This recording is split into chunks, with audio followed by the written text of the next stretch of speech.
Hey, it's me, Vicky Marie.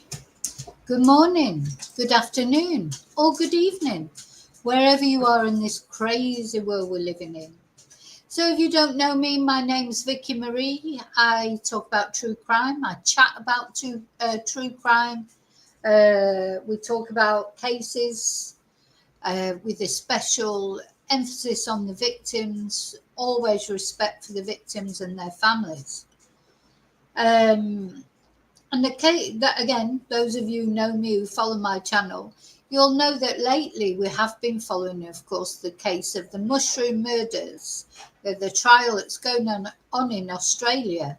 And for quite a while now, we haven't spoken about this case, the case of Madeleine Soto. And that's what we're going to talk about today. And, I was looking at this, looking up some photos to put up, etc. And I thought, it's always that the photos that we get to see, obviously they are the last photos that will ever be taken of this person, because Madeleine, she was 13 years old. It literally had just been her 13th birthday. She'd had her birthday party. That's where these are some of the last photos that were ever taken of Madeleine in this blue dress on her birthday party. Not her actual birthday, but her birthday party. I hope she had a good time, bless her, because it was the last time, the last day, full day, that Madeleine would be alive. And there's quite a lot of photos available. These are photos that were taken of her in the gardens of the place where she lives. She's a 13-year-old girl enjoying her birthday. The next day she was dead. And for those of you who don't know, though I'm sure there won't be many of you who don't know, this is the guy who allegedly murdered Madeleine. But not only that, he had been essaying her for years. This was the on and off boyfriend of Jen Soto, the mother, who's also in this picture, Stephan Sterns. He was arrested after the police had a look at his phone. And I think it's important to remember, when the police took Stephan's phone, they were not expecting to find, they didn't take his phone because they thought they'd find incriminating photos on it. They had no idea that there was incriminating photos on it. It's just a 13-year-old girl's gone missing, and they're investigating, just as they do from the inside out. That's what they do. But when they took Stephan's phone, they wouldn't have been expecting to find what they found, which were countless photos, videos of Madeleine in compromising positions, let's say. And in a lot of those photos and videos, she looked as if she was asleep or drugged or whatever. So that's basically the first case against Stephan. So, of course, as soon as the police saw those photos, they arrested him. But they didn't charge him with Madeleine's murder initially, because Madeleine's body, although they thought that Madeleine was dead, because they did have some CCTV of her in the car with Stephan that following morning after her birthday party, when he said he took her to school and she slept in the car. The police did have suspicions on the CCTV that they'd seen that she may have been already deceased, not asleep at all, but deceased. Anyway, Madeleine's body was found, unfortunately, and Stephan then was charged with murder, as well as all the horrible sex offences. So he's in prison at the moment, waiting for his trial. His first trial about the images is coming up very soon. That's why we're talking now about this. Next month, within a week, 2 weeks or whatever, his trial will start. maybe because he and his defense are arguing that the police didn't have any right to look at those photos. I'm sorry, I'm laughing. I'm not laughing because it's funny. I'm laughing because it's so ridiculous. He says he gave permission for them to look at his phone, but not all those images. Oh no, he only gave permission for them to look at his Google Maps and I don't know, something else. I'm not even going into all that shite. And he didn't give permission for them to look at all these photos of abuse on his phone. So they're trying to, the defense, are trying to remove this evidence, to have it not admissible. So, of course, hey, stop! Go in the bathroom. Right. Go on. I'm going to have to put the dog upstairs in a minute because, oh God, my ears are ringing. I don't know about yours with that barking. It's ear splitting. The chihuahua's out. No, don't come to me and try and be nice. Go in the bathroom. You do that one more time, you're going up, and I mean it. So yeah, apart from the fact my ears are ringing, I've lost my thread completely. So what his defense are trying to do is have that evidence removed.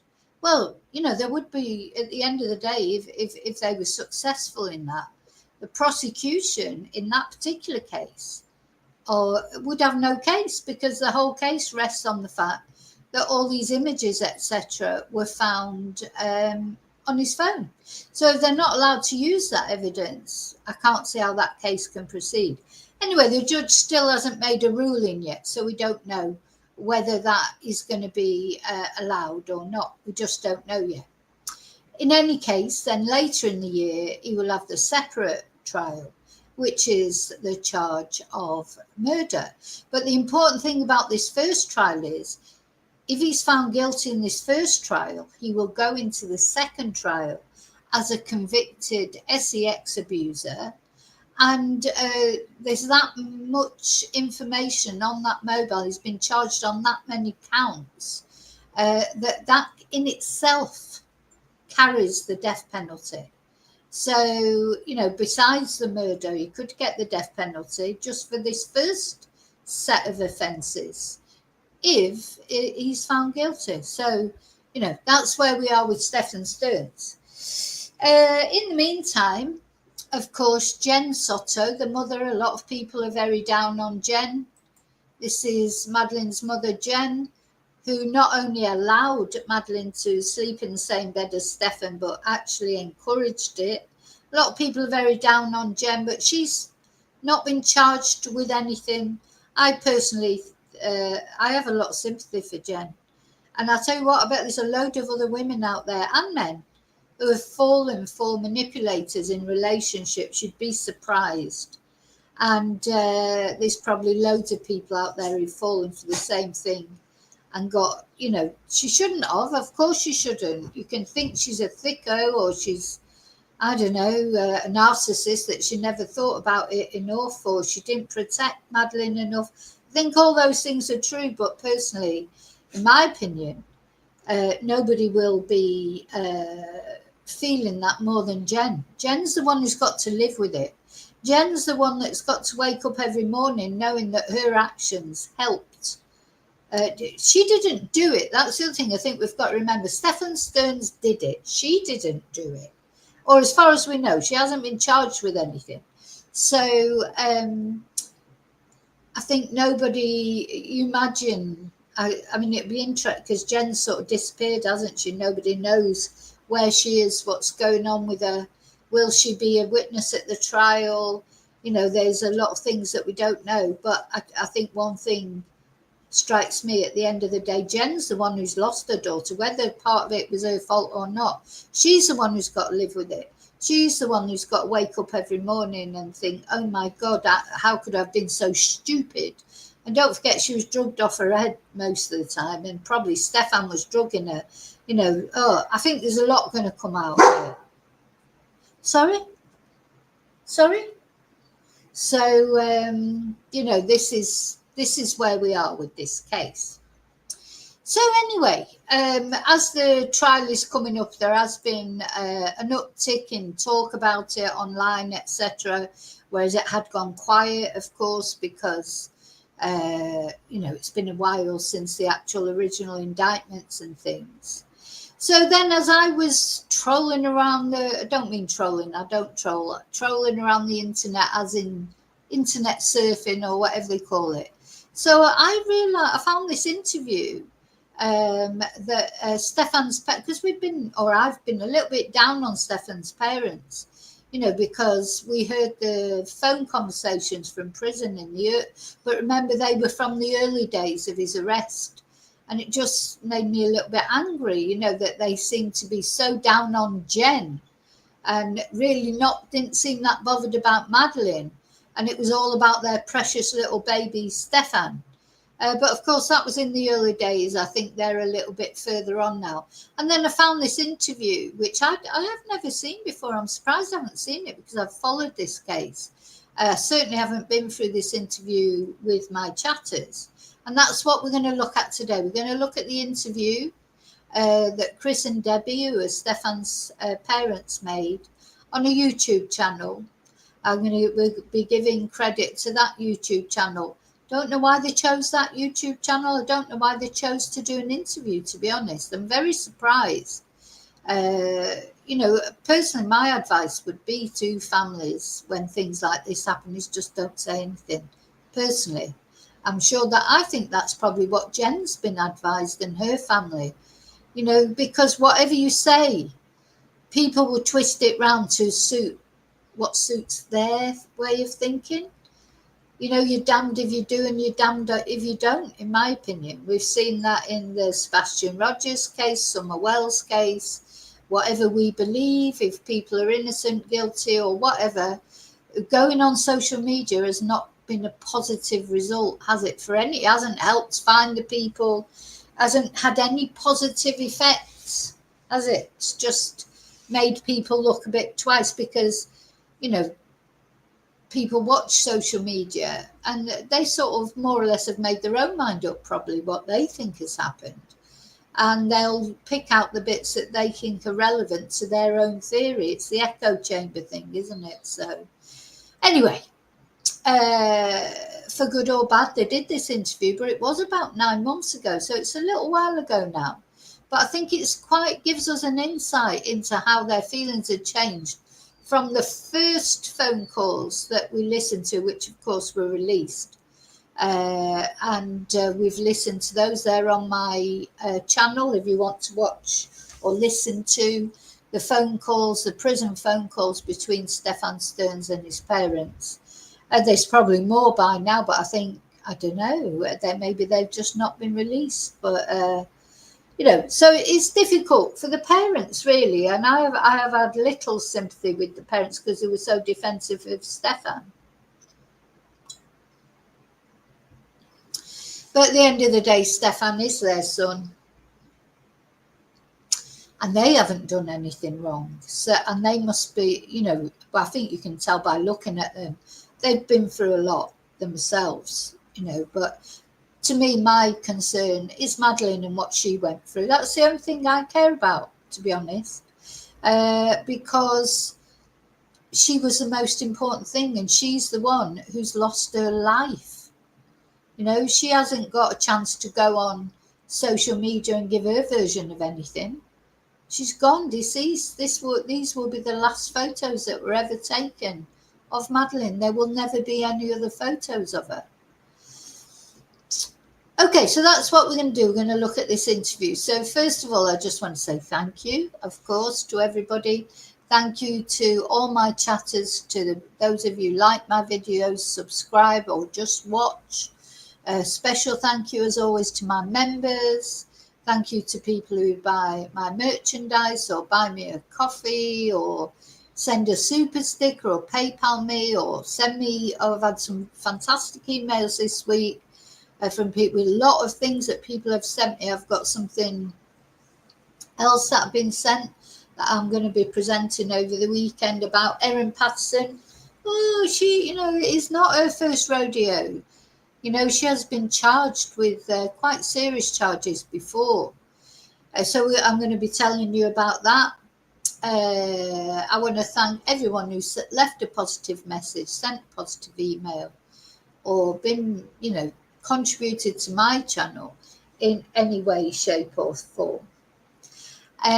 So yeah, okay, let me take my banner off now. Oops. Now, as I say, it's still very hot here in Spain.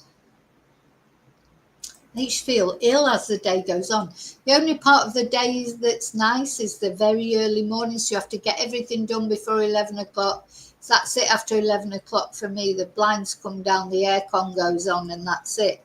But it's still hot. You still feel ill. So yeah, thank you. Hi, lovely lurkers. Hi, thank you for watching my channel.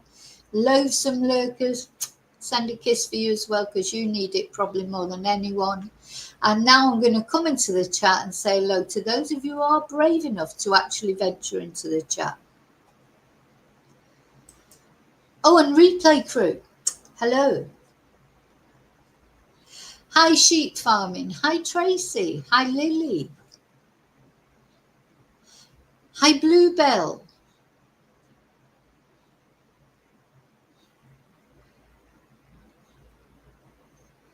Yeah, that's what they're saying, Bluebell, isn't there? That because the things that were found on the phone were so serious, what was it over? Because he did give permission for them to look at his phone, but what he's saying, or what his defence is saying, and you can't blame the defence. That's their job, to defend their client, isn't it? Is that he didn't give permission, as if that overrides it. Anyway, oh, you can't use those pornographic videos because I didn't give you permission to look at them. So the police are saying that they did have permission, they had ongoing permission. It was probable cause anyway, and all these different things. So I don't think they're going to get taken out. But the judge has not ruled yet, which I'm not sure why. But anyway. Hi, Lily. Hi, Angel. Hi, Joanne. Okay. So let's go, because it's quite a long interview. I'm going to react to it. Probably won't need to react much. I'm sure you'll all be reacting to it. And I must say, I haven't watched the whole thing yet. I watched bits and pieces of it because it's quite a long video, just to prepare. And it did make me feel a bit more sympathetic towards Deborah and Chris, to be honest. So this is on Hidden True Crime. It's a really good channel. As I said, I don't know why they chose to go on here.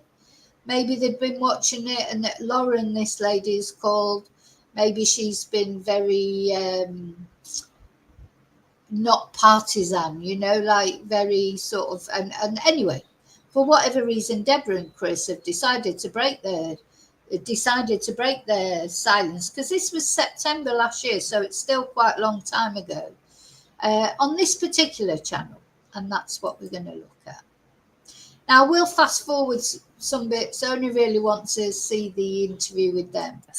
This exclusive interview that we are about to listen to is with and what is going on in your hearts and in your minds. And so with that, why don't we start honestly with sharing what I think many people might be wondering. Why are you choosing to do an interview today? Yeah. Well, we've had, first of all, you're thrusted into a limelight that you would never expected to experience in your entire life. I apologize for having Lacey here, but right.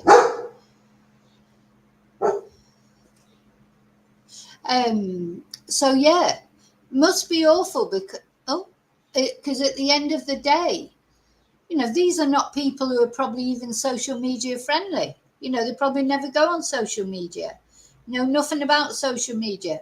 Then suddenly this thing happens with their son, which is not a small thing. You know, as I say, it's not a traffic violation, or he's not being accused of shoplifting. He's being accused of these terrible crimes, and resulting in the worst crime of all, which is the actual murder of a young girl, a 13-year-old girl, and a girl that they knew and supposedly treated like a granddaughter. So it just must have been, I think you can, you know, they have aged, haven't they? And I'm not surprised. Just how do you cope with that? You know, they're not spring chickens, you know, no offense. But then to think at that late stage in life when you should be enjoying your retirement, you've got to face this. We want to have as much silence as possible from the dogs. We need to bring the ringleader in here. So she's the one that's quite vocal and wants attention. So I apologize. She'll be quiet, hopefully, right, Lacey? Okay. You know what? That's dogs for you, isn't it? No, bloody hell, I'm glad to see other people have the same problem. You know, it's like the dogs always try and get in on everything, don't they, one way or another? So they've had to bring this particular poodle, because they breed poodles, don't they? And they've had to bring this particular one. They've had to allow them to stay in the room, because otherwise they'd kick up a fuss if they were out of the room. I feel your pain, Chris. I know exactly what it's like. But anyway, you know, no one ever grows up expecting to experience this. You've seen it on the news, you've seen it in the papers, and oh my gosh, you know how tragic that is. And all of a sudden, you find yourself in the same similar situation. You know, we had provided from the very beginning, proactively very cooperative with the police authorities. I mean, I was caught off guard that Wednesday that Stephan was arrested, not even aware that he was being arrested that evening. I thought I was waiting many hours to have a conversation with the police to learn. Can you imagine the shock, though? So first of all, she's gone missing, Madeleine. Next minute, their son is arrested. You'd be like, what? What's going on? You know, you wouldn't be able to believe it, would you? Just wouldn't be able to believe learn it. what was going on, and if I could contribute any information, I would, and not realizing that he was already arrested and actually had been transported away from Orange County down to Osceola County. Never learned until days later that he was arrested. I thought I was just there to help provide some information regarding the disappearance of Maddie. And obviously we learned much later that this turned into something more serious. You know, and we also, at least I thought, and continue to think later with the police interviews here at our home, that our conversation was confidential, and we certainly wouldn't be released to the public, only to. Yeah, and then he's found out that all the interviews that he had, Stephan had, they're all released publicly, because Florida is a very transparent state, isn't it? People have made freedom of information requests. Sometimes I don't think people even had to make a freedom of information request. The police just release them, and that will have been a big shock to them to realise that nothing was, nothing was private. Their phone conversations weren't private. Their interviews weren't private. So, you know, that it must be horrible, really, to be honest. I do have sympathy for them. I just want to show something here. This photo that I've got of Stephan with his weirdy eyes. I don't, no offence to Debbie, but he looks like his mum, doesn't he? I mean, I don't think I can make Debbie's picture bigger, but he's got her eyes. I think out of the two of them, he's got more of a look of the mum than he has of the dad. Anyway, let me know what you think.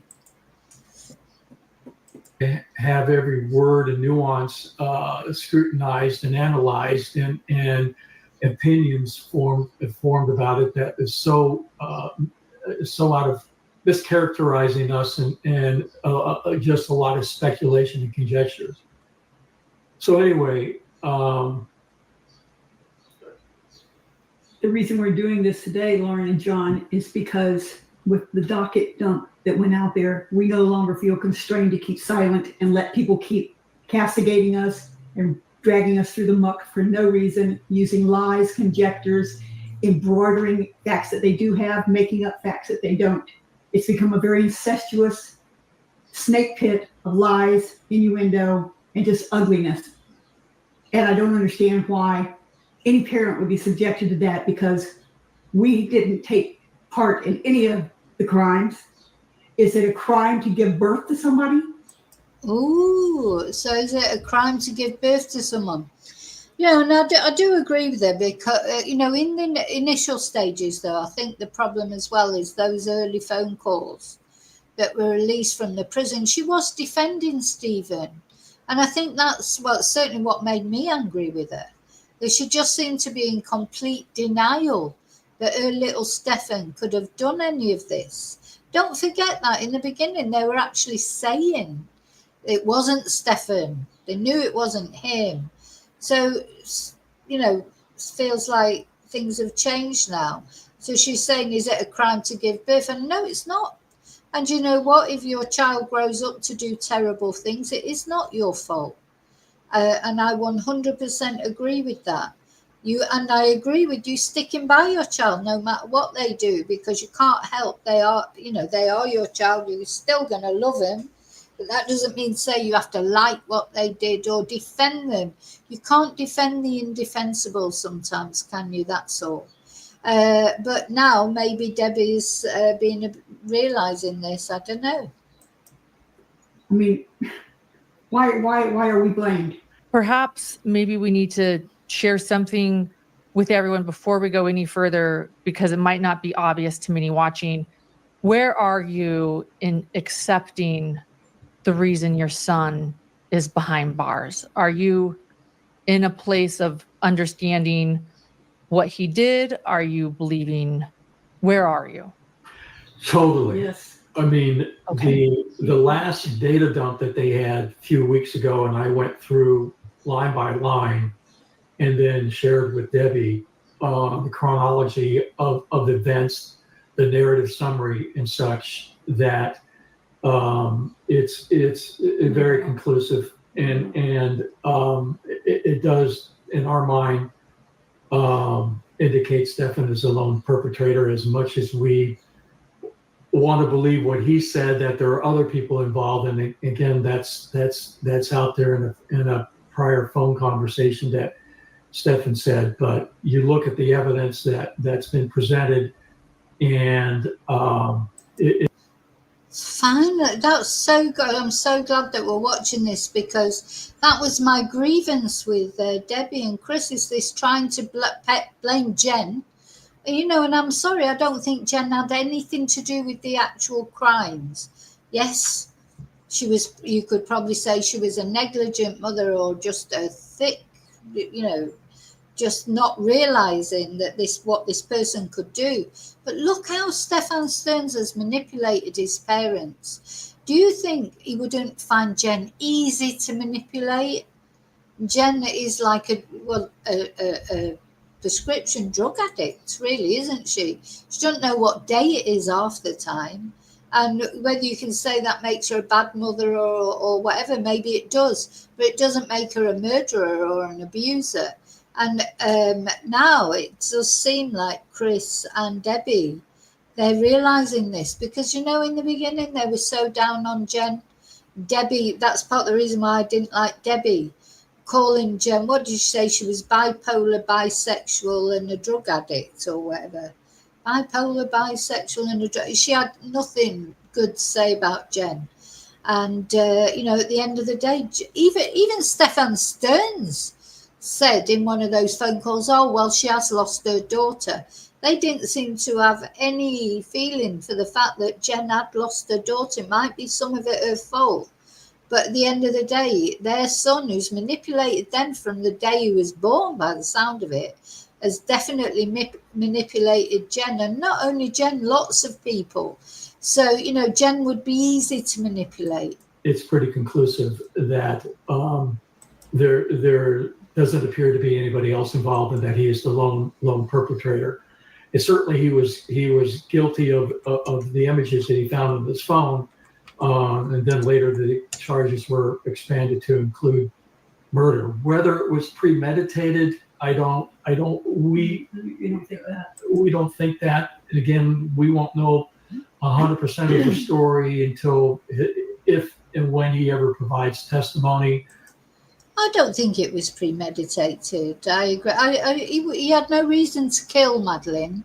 He was enjoying Madeleine. He was having a great time. Do you know what I mean? The only reason he's killed Madeleine is because either she refused to go along with, now that she turned 13, she refused to go along with things that maybe she'd gone along with. But do you know what I think? I still think. Because in a lot of the videos, she was unconscious. So he'd been drugging her for years, probably, since she was 8 years old. Because, somebody doesn't not wake up when somebody's raping in them in the bottom. It will hurt. So, of course, she would, wake up if she wasn't drugged. But, and he said he left her for a while, didn't he? I honestly think maybe, did he drug her? Did he give her too many drugs? Though they're saying she was strangled. So maybe not. Maybe he got angry because she was refusing to do something. Or maybe saying she was going to tell her mum finally or whatever. Who knows? But yeah, I don't think it was premeditated. There's no reason to think it was premeditated, is there? And I think he was genuinely sorry that he'd killed her.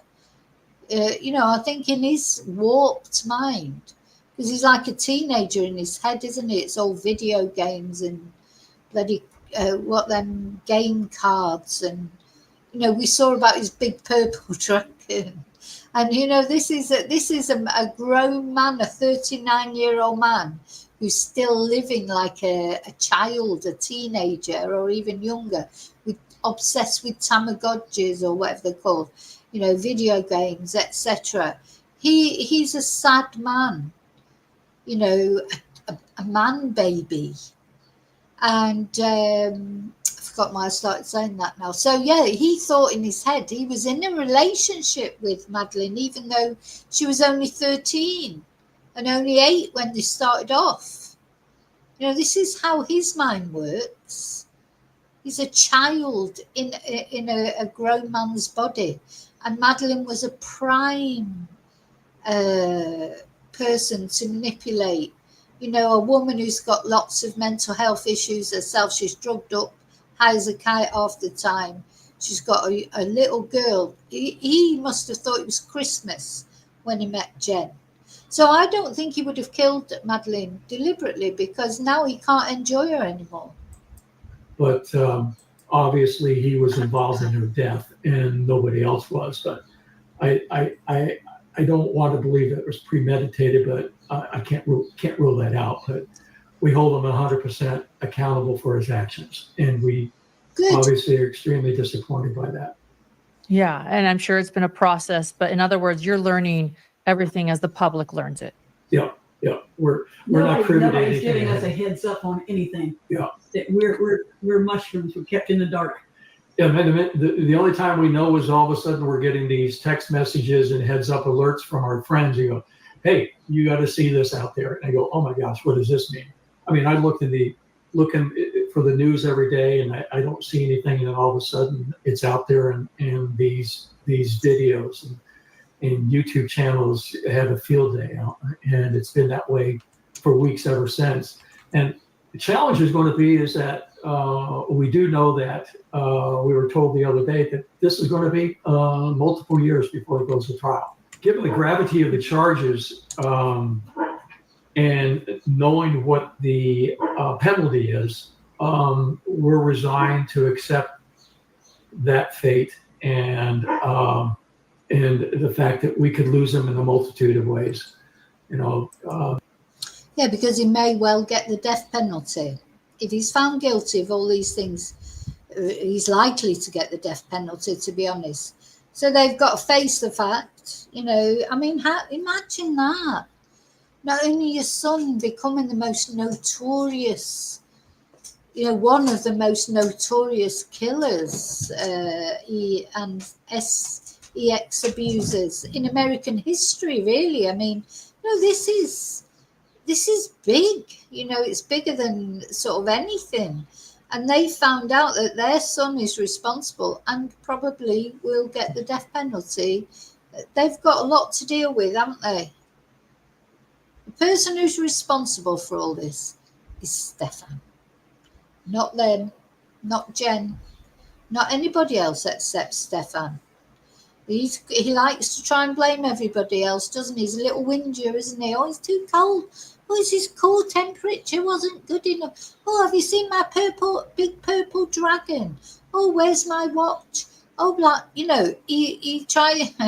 he's a pathetic man baby, isn't he?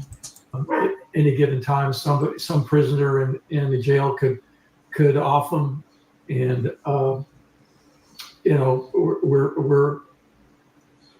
we just deal with it on a day-to-day basis. We could get that phone call one day, so we're just well, that's it. He could get somebody could attack him in prison. But you know what? Won't worry about him too much, because I don't know if you know he's got a fan base. He's getting fan letters, these loop-de-loops, Fruit Loops, like Debbie, right into him, like Ted Bundy did, like all the Night Stalker, all these horrible murderers. Brian Koberger, he's got his little fan base, hasn't he? God, what possesses people? Why would you think of writing someone like Stephan Sterns and declaring your undying love or whatever? Just disgusting what he's done. But he has, apparently. He's got his little fan base. He's probably getting lots of visitors. And probably lots of letters, lots of people putting money in his commissary. We'll wait and see what happens. Yeah. As I told you, I think before, this is the most protracted death of a child that you can go through, because they're already gone to you. We'll never touch him again. We aren't allowed to see him right now. And, he's out there, but he's not available. I mean, right. If he'd been hit by a car, it would have been easier on us, because the grieving period could go, instead of grieving for years and years and years while he's still alive and we can't have any access to him. Matter of fact, we haven't even heard from him for over 3 weeks now, and we don't know why. I called the other day inquiring about his wellness, and well, I'll tell you why. Because we heard those phone calls, and he was on the phone every day practically, wasn't he? But normally it was about money, wasn't it? Somebody else is probably sending him money. There's no way that you wouldn't hear from Stephan on a regular basis, because all he's concerned about is his own welfare. If he needed money, he'll be on the phone to them straight away. He'll say, oh, I hope you're all okay. That's what he's saying. Are you okay? He doesn't give a shit if they're okay or not. Just cares about whether he's okay. So if they haven't heard from him, it's probably likely that one of these fangirls or fanboys maybe, all these new fans that he's got, they're paying his commissary for a change. The jail correction officer says, what does that mean? I said, well, it's a wellness check. We want to find out if he's okay. Because we haven't heard from him. Well, if he wants to talk to you, he'll talk to you. I said, he wants to talk to us.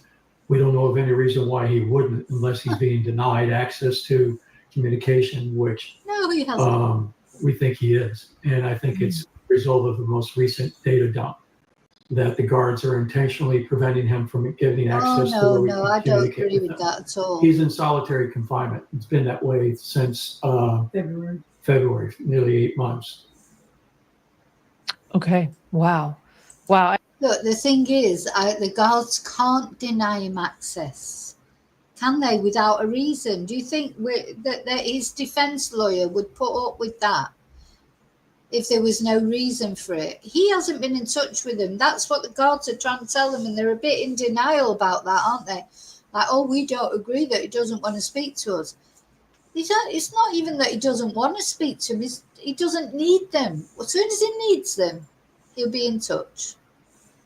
And yeah, I remember you telling us that in an earlier conversation too, that it would be easier almost it would be easier to mourn his death than this, because you also have to realize and mourn Madeleine, who you knew as well. The whole thing we do, and we're accused of being cold and impartial people. And I mean, they made a big deal of the fact that I went outside and was screaming Madeleine's name. I wasn't looking for her in the woods. I was talking to God.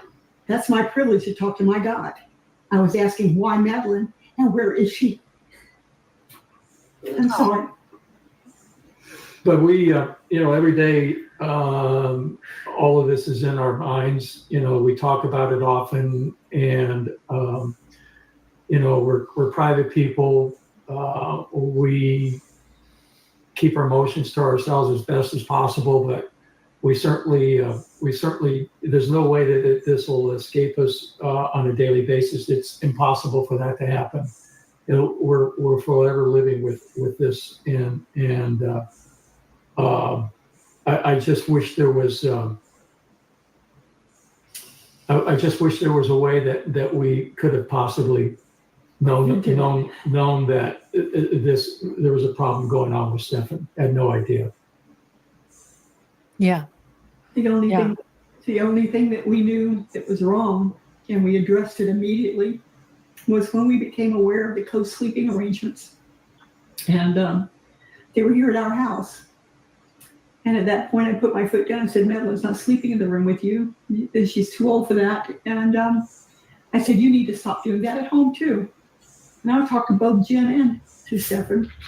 And Jen says, well, she comes in at night. She gets scared. She comes in at night and climbs into bed, and I can't stop her. I said, did your door have a lock on it? She said, yes. I said, well, then use the damn lock. Yeah, I mean, that's definitely something that Jen shouldn't have allowed, but she did. They were all sleeping together in the same bed on a regular basis. Debbie says she did pull them up for that because they tried to do that at her house. It's ridiculous. And then to send your child off to sleep with a man in another room in a single bed together, who is not a biological relative, and even biological relatives can't be trusted. Right. I mean, seriously, how many people have you heard of in that situation with family members? So I just, I saw red when I heard that, and it's. Did you, on that issue, did you? I know you. It sounds like you chastised them about sleeping in the same bed, but did you ever get a chance to sit down and talk to Stephan about that issue in more detail? I didn't think I had to. I did not think I had to. Well, but I did bring Madeleine in, and she stayed with me in my room anytime they came to visit. Right. You guys said that in one of your interviews that she was in. Was it both of you guys' bed, or was it? No. We are what they call now sleep divorced. We have separate rooms because we can't sleep together. We love each other, absolutely. She's insomniac and a night person. I'm a morning person, and we both snore. And so it would be the battle of the lumberjacks. And so, in order for both of us to get sleep, we sleep in separate rooms, There's a lot of people do that, don't they, in their relationships, and why not? Because it's hard to sleep in the same bed as someone. If they've got different, like they're saying, she's up all night, he likes sleep, get up early in the morning, they both snore. So why not have separate rooms? I think that's quite common these days. We sleep with the dogs. We split the dogs up. We call it bitches and bros. I get the boys, she gets the girls, and they provide warm, comfort, dogs. And they're security. They're great sleep mates. So, and of course, and if I'm not here, they all sleep with Debbie. And God forbid somebody try to come in the house, they're going to have 5 Doberman pinchers with hair on their ass going after them. They'll tear them a new one. So, warning. Heads up. Yeah, to all those YouTubers, we'll get into that too. But Debbie did talk to Stephan and Madeleine individually, and together. Yeah, I think it went in one ear and out the other because they didn't stop, but they never got to do it here. And I did not. And then we were chastised because we didn't allow them to vape in our home, and somehow they figured out that we don't smoke. We only drink occasionally. I can't turn down a margarita at a Mexican restaurant, and we don't do drugs. I don't even like doing prescribed drugs. That I won't take pain pills. I did the whole heart surgery on nothing but extra strength Tylenol. I can't take it. Some of it I'm allergic to, but they said we thought we were superior because of that. That's not true. That's our choice. But also my choice is I don't want cigarette smoke and marijuana smoke in my home. It makes me ill. I don't like the smell of it. I don't want to be around it. It sounds like, Deborah, that Madeleine occasionally was in your bed. Did you guys have a close relationship with Madeleine? Could you talk about that for a minute? Yes, I taught her to crochet. We sat and did artwork together. We did projects. I was teaching her how to cook. She spent a lot of time with me when she wasn't in there watching movies with them. So we actually put Disney on our TV here so she could sit out in the family room with us while I thought we were giving Jen and Stephan alone time as a couple. They didn't want it, did they? They didn't want alone time as a couple. Stephan just wanted to be with Madeleine, and Jen didn't want to be with anybody, did she? Jen just wanted to be on her own in her drug-induced haze. It's, oh God, what a strange relationship. It's like, why was Jen even with Stephan? Because he didn't bring anything to that relationship, did he? I mean, it didn't work. So it wasn't as if he was financially supporting Jen. He didn't seem to, she thought he was, one of the reasons she gave that she never suspected anything between him and Madeleine was he was impotent, wasn't he? He was impotent. He wasn't interested in sex because he wasn't interested in sex with Jen. He was interested in sex with Madeleine. He was very interested in that, wasn't he? But, so what was Jen getting out of the relationship? Do you know, it just makes you wonder, doesn't it? Why bother? Is it just to say you're in a relationship? Just to have a partner? Why? Now, it could be that their relationship started off differently and maybe there was the sex and, the good things. Maybe at some point he did have a job. I don't know, but just seemed like certainly by the time there was nothing in this relationship for Jen. There was so much more in it for Stephan because he liked being the go-between, didn't he, between those two women, or one woman and her daughter. That's how he described himself, wasn't it? The go-between, the sort of go-to person. He liked the power that gave him and how he could manipulate. See, this is what groomers do. I think we never have to forget. If you think you can't get caught, you couldn't get caught out that way. You could. Anyone could, because, there'll be, people out there who are actually, as we speak, living with people like Stephan and thinking and talking about this case and going, oh my God, it's terrible. How could she do that? And they're doing exactly the same thing, but they just don't know. This is not the first time. Stephan is not the first person to manipulate someone like the way Jen was manipulated. And anyone who thinks they couldn't be manipulated, sorry, I think you could. I think anybody could. I tried to be respectful of their space. Yeah. Taking on Madeleine. But Madeleine was an absolute joy. The girl was happy, precocious, smiling. She walked with a bounce. She was interested in everything. She giggled a lot. She giggled a lot. This is a horrible loss in the world. She's a child. She should still be here. She should still be here. Oh. Yeah. Did you? So you just described kind of the bright side of Madeleine, that she was happy and giggled a lot. Did you ever, she was next to you in bed. Did you ever notice any distress No. from her? Did you ever feel like maybe she wanted to talk to you about something she couldn't, or did you get any of that? There was none of that. In fact, just the opposite. Stephan would be sitting on the sofa, and she would go and sit on the arm of the sofa and break her arm around him and give him a kiss and tell him she loved him. And Madeleine is the one that told me about the co-sleeping, not Stephan and not Jen. Madeleine did. When she related, she said it was a funny story. She says, "Oh, I was in bed with Mom and Stephan, and when I woke up in the morning, my leg was draped over him." And she went, "Isn't that funny?" I said, "No, it's not. I don't find that funny." Yeah. That's when I would have the talk with them. Because to me, I'm sorry, that sent up a big red flag. Oh, it's a bloody massive red flag, isn't it? A massive red flag. It's interesting, though, isn't it, what she's saying? So I don't think Madeleine even realised that what was going on. Maybe she didn't even know what was going on. She was drugged, obviously, through most of it. Did she even know she was being abused? And I think what you said there, I think it was Friday, that said, did he try a different drug on her that night and it was too strong? Having said that, the post-mortem came back about strangulation, didn't it? So I don't know. This, as you say, we'll probably never know what actually happened in that room. Only Stephan and Madeleine knew.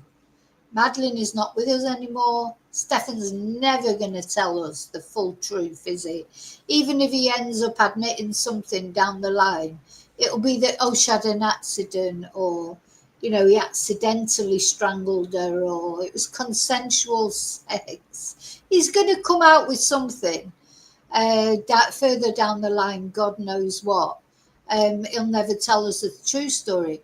But I personally think Madeleine, she didn't even think that if she even knew what Stephan was doing to her, if she wasn't unconscious through all of it, and she did know some of it, because she did know some of the ORAL sex, didn't she? Oh God, YouTube's going to chuck me right off for this. But she did know some of that, because there are videos of him telling her, that saying that he'll give her something in return for her giving him oral sex.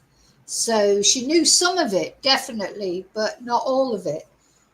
You just think about, oh God, all those years of abuse, what that girl went through.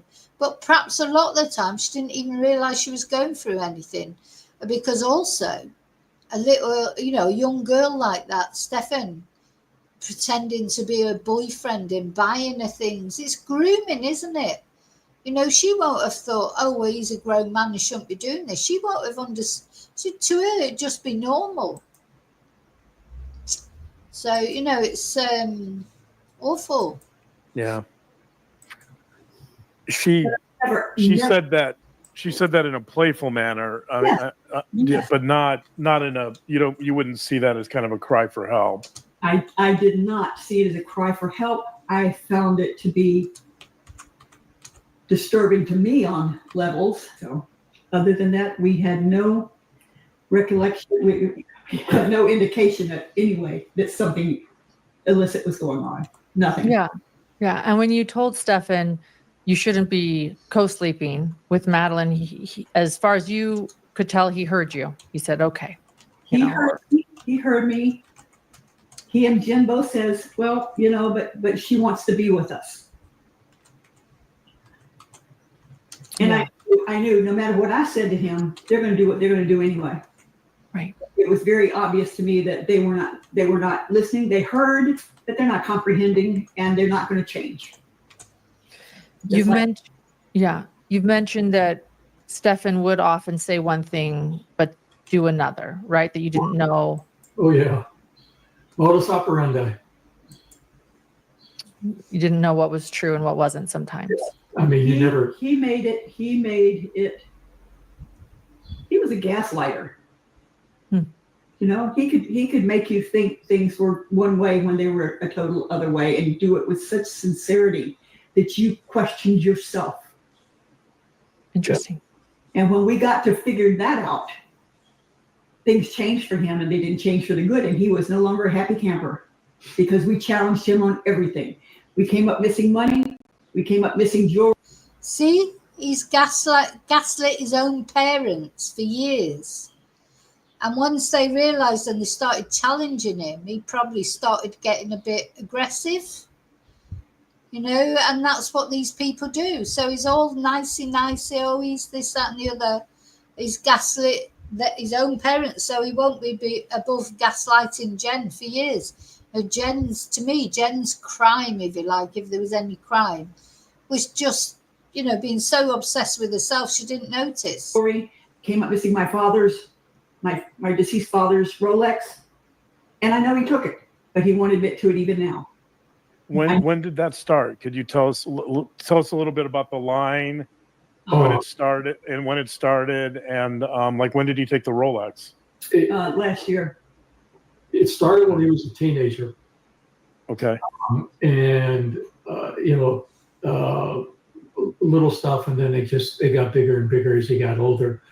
I mean, you never got the truth about anything. I mean, he wrecked his car and never got the true story in that. So very similar to the incident of Maddie's disappearance. You know, coming up with something like that. You know, when he called me that afternoon, second call that day. You know, flat tire. And we listened to that BS. And boy, when you look at the images of that tire, I mean, there wasn't hardly any rubber left on that wheel whatsoever. And then they show pictures of these chunks of rubber laying in the ground. And Stephan trying to explain to me that he had a flat tire and he was in the inside. Sorry, I just couldn't resist. That Pinocchio thing's going to come up handy. It's going to be handy in this case as well, isn't it? You know, yeah, I agree, David. They definitely indulged him, but why has he turned out differently from his brother? Because his brother, of course, don't forget his brother, he's not like this. It just makes you wonder, isn't it? Is it something that's in these people from birth? And of course, he had his accident as well, where he got a head injury, didn't he? So, yeah, it's odd, isn't it? Why only him and not the other brother, who seems to have turned out quite independent and okay? Lane of a highway in a high density commercial district, and he couldn't pull off the road. Again, you know, it was a story that I didn't believe, and then getting a call 90 minutes later, less than 90 minutes later, about Maddie's disappearance, and I go, that's too coincidental. Two events like that in a single afternoon. I don't believe in coincidences. You know, didn't believe that, but wanted to. You know, I was there to support the story until it was different. And unfortunately, I found out a couple of days later, if I had seen that TV interview that they held the next day, my attitude and demeanor with him would have been considerably different than me making the trip to Orlando and helping he and Maddie out, or Jennifer out, for sure. The police kicked everybody out of the townhouse and quarantined it, roped it off. They had no money. They had no place to go. He didn't want to go to the in-laws' house, of course, or to her mother's house. They got along like oil and water. But it was, Chris went there to get them into a hotel and to be there as emotional support for them for a missing child, not for anything else. Not for an escape route or to hide them. Nope. You knew that Madeleine was missing. You didn't know why. And you thought, I can give them a place to stay. Yeah. Oh, yeah, Chris, I don't think for a minute Chris had anything to do with it. He's just been led up the garden path by his son. And, you know, being a caring father, he's gone and done it. You know, gone and put them in a hotel and this, that, and the other. I think Chris or Debbie, and as much as, you know, I don't feel as angry towards Debbie in this interview, because I think she's moved on and realised some of the truth. I got angry about those phone calls and that, because it felt like she was just denying her little Johnny had anything to do with it. But I think it seems clear from this interview they've moved on, haven't they? But yeah, they definitely didn't have anything to do with it. I never thought that for a minute. But I don't think Jen had anything to do with it either. But Jen is, total narcissist, really, self-obsessed. But she is a drug addict. She's a prescription drug addict. And he took advantage of that. And we still don't know. And, people are saying, why have Jen and her family been so quiet? Well, they're going to come up in the trial, aren't they? They'll have been told by the police to be quiet. Of course they will. They're not allowed to say anything because they're going to be witnesses. And I think it's 90% certain that Stephan was drugging Jen, and he was drugging that whole household, I expect.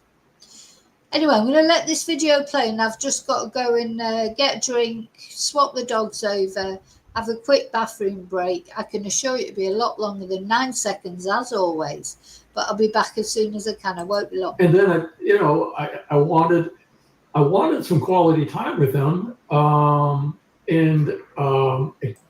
again, I've just kicked myself for not seeing that TV interview, because my conversation would have been. It was after, you couldn't have seen it. I know that, but the interview took place before I got up there. That's the thing, but I didn't find out about it until Friday, and it happened on Tuesday.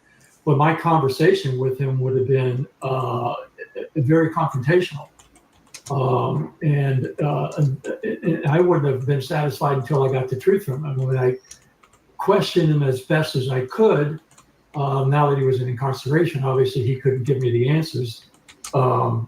The best he could come up with is that I wasn't able to think. Well, he was thinking a lot of other things and taking a lot of actions and doing a lot of things that obviously he was thinking. But again, that would be an appropriate response from Stephan, because again, keep telling the lie.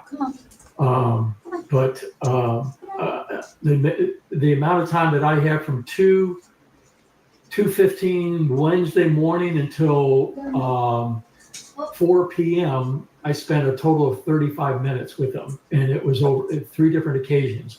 First of all, find that he wasn't at the hotel that morning, and then to learn later that he had left that hotel, went to St. Cloud, went to Northport, and came back, and then obviously so exhausted he passed out in bed.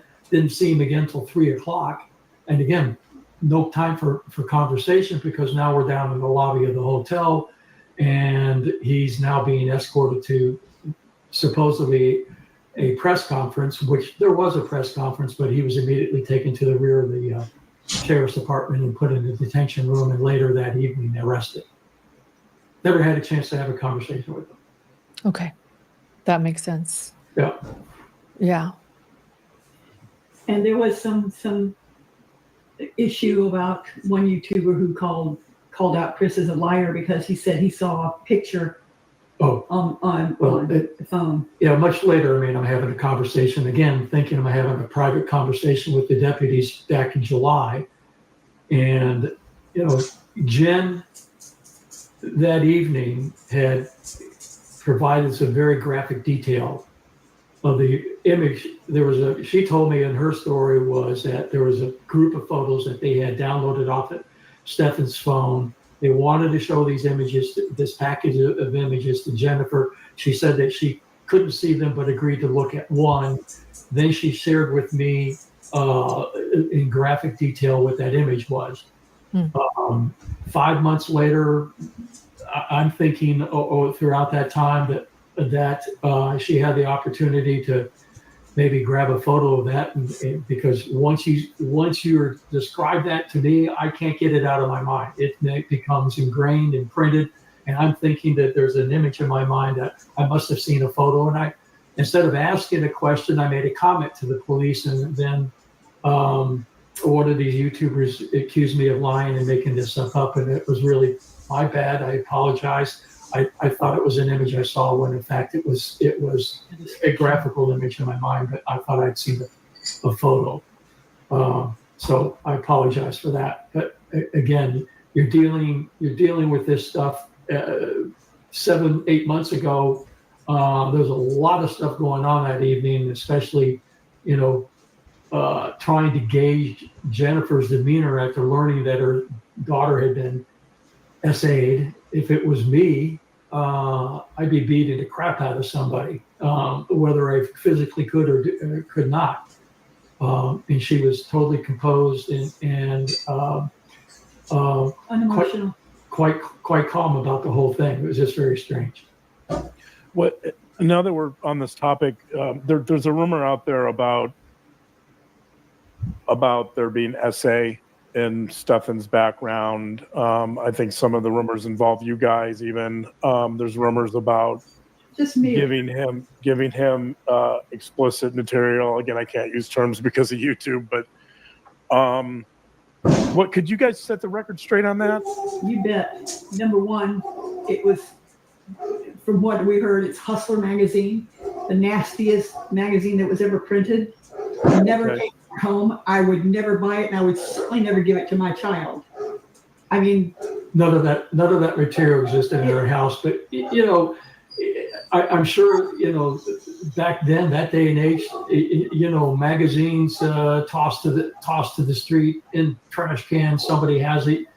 Other kids bring it to school. Maybe they even try to sell it, but certainly that type of stuff circulated and what have you. Have no idea where he came in possession of this. It was not provided by us, and there was never any physical abuse or sexual SA abuse at home. None of that. He was always provided a warm, loving, caring environment. So none of that's true. Do you think there were any red flags in that area in terms of, I don't know, maybe some of the girls he was dating in high school, or did you see any red flags about any unusual sexual interests or problems? His first girlfriend he had in California, he was really had a big crush on her. Okay. We met her, sweet girl. We left California when the state went batshit crazy, excuse my French, but hey, it's California. And we left there and came to Florida. At that age, your kids circulate through kids like people go through revolving doors. Okay. One kid comes in, hey, this is so and so, okay, and then you never see him again. There's a parade of those instances or what have you. One of the dogs, a friend of his came in, an acquaintance of his. Oh my God, so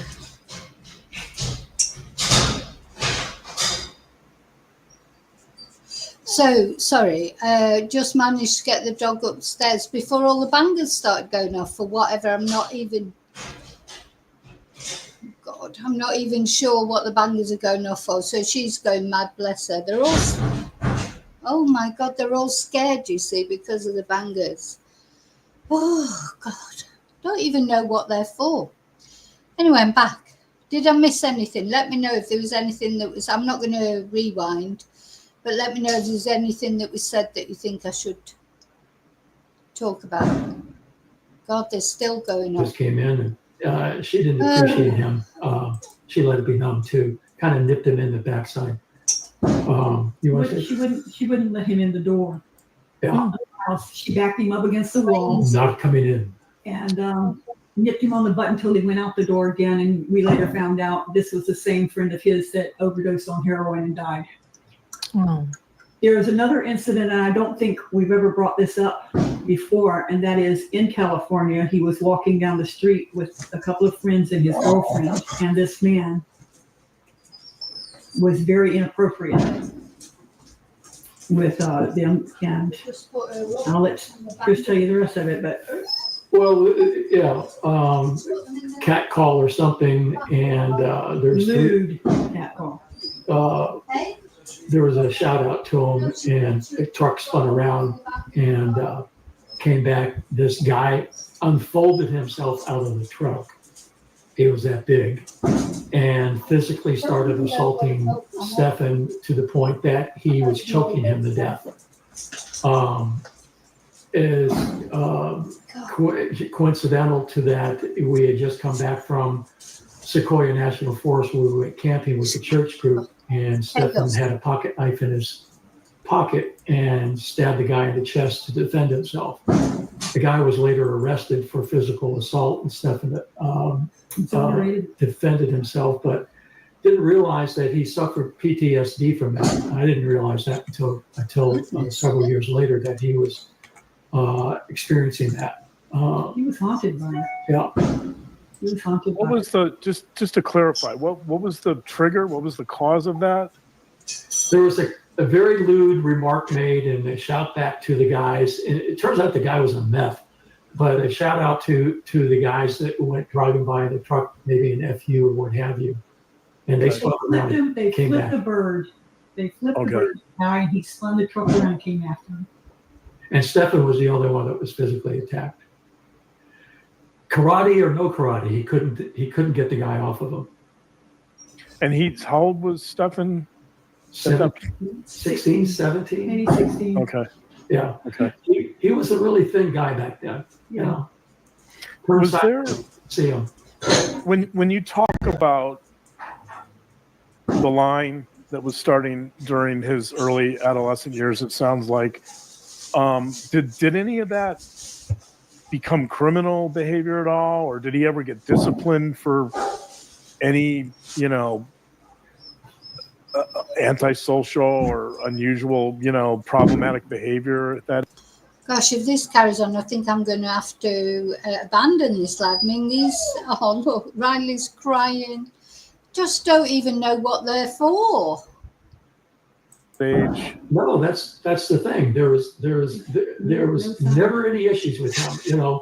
I guess a parent's greatest fear is that the kid becomes an alcoholic or a drug addict. I mean, I have conversations with other friends or what have you who tell me stories about not their kids per se, but other kids, and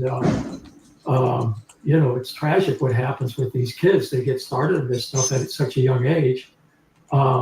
There was an incident one time where we were gone for the afternoon and came home, and I went up the stairs, and Stephan was coming down the stairs, and I had to stop midway, and I go, whoa, time out. Oh my gosh. I said, come here. And I said, have you been drinking? And he just reeked of alcohol. Well, apparently he spent the afternoon sampling every alcohol that we had. And we soon got rid of all the alcohol in the house. And believe it or not, he was heading out the door to take his friend home. What was his age? What was the age at that time? 17. It was just before California. So I don't know, 17. And sent him to his room and didn't see him for 2 days. He passed out, and I took the friend home who told me what had been going on that afternoon. But that's the worst thing that we had experienced at that time. Mm-hmm. When you have these incidents, did you guys sit down and kind of have a heart-to-heart with him at all? I mean, what was communication like between you guys? Oh, we had open communication and dialogue with him all the time. What we didn't have from him was truth, or that if he was having a problem, he would come share it with us. He was very close and close-knit to himself. I mean, never came to us, very rarely, unless he needed money, that he came to us with a problem. Hey, I got a problem. I mean, Yeah, he would only go to them if he needed money. He wouldn't talk about any other problems that he might have. It was it's a bit like now, really, isn't it? God, sorry about these bangers. There's nothing I can do. They've got to finish sooner or later. They can't just, God, surely they're going to run out of bangers before long. And maybe there's a big shoot-up happening. Maybe it's a sort of street shooting or something. That's what I always think, that one day I'll be on the live, these bangers will be going off and I'll be just ignoring it, and then it'll be all over the news the next day. There was a shooting. Oh, God, they're getting louder. They're getting like, what is it about? Oh, baby, come here. Poor Riley. He's like really crying. Oh. I could have forgotten completely what I was saying. I mean, it's just impossible, isn't it? Oh yeah, so he would only go to them if he needed money. He didn't go to them with problems. He didn't talk things over. He's a very sick puppy, Stephan Sterns. And I know that they probably did indulge him and all these, but you know what? Most kids get indulged, don't they? Really, one way or another. And I'm sure his brother got indulged just the same. I do think some people are born bad. I honestly do think that. And quite often they say that it's exacerbated by head injuries, don't they? But I just think some people are just not right from the minute they're born for whatever reason. Who knows what the reason is? And I think if you believe in good, you have to believe in evil as well. There are, if you believe in God, there is devil as well. And the devil's always there, trying to get inside our heads. We know that from smaller things like, these things that you think, oh, I shouldn't do that, but I want to do it, like, and then you have this little wrangle with yourself in your head, should I or shouldn't I? And I'm talking about little things, of course, but if there were bigger things, our conscience would override and say, no, that's not a good thing to do. Oh God, what's that famous play called? Where that guy, what's that famous play called? Where the guy is trying to sort of, it's an old one, like, by a Russian author, I think, about a guy who's trying to decide whether to murder this person or not, because this person is elderly, so he's thinking, they're not enjoying the money, it'd be better off I'd do more good with the money. And they go through this big sort of conscience thing about whether they should do it or whether they shouldn't do it. And on a smaller scale, I think we have all those little arguments with our consciences every day, day in, day out. It's still going on, the bangers, don't we? And normally our good conscience will override our bad conscience. But with people like Stephan or other, not only him, but anybody who does bad things, the override button doesn't work, does it? They go that bit too far. And of course, Stephan had been going too far for years. So although I don't think he planned to kill Madeleine, but that will come out, of course, at trial. But he had been doing bad things to Madeleine for many years. Who would even think of doing that to an 8-year-old, 9-year-old girl? Who would even, there'll be men out there and women, because it isn't only men who do bad things to children, unfortunately. Women do it too, which is always a big surprise to me, but they do. And but there'll be people out there, there'll be men and women out there who are absolutely mortified by what happened to Madeleine. Couldn't even conceive of doing that to a child. So what made Stephan different? Why do some people think it? Stephan just never grew up, did he, in his head?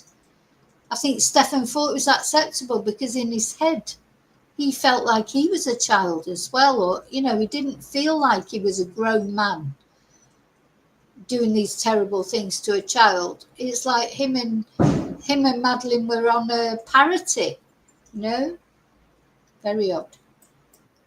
I felt and told Stephan that, why didn't you come to me with this problem that you experienced on Sunday evening or Monday morning, whenever this took place? Hey, I screwed up. Oh, okay. Because the first thing I would have suggested is I'm coming there and then I'm going to take you to the police. You got to turn yourself in. Let's be out in front of this. And I always told him to be out in front of this. The minute you've done something wrong, own it, fess up to it, and get out in front of it. And I guess he thought he was smarter than the average bear, what have you.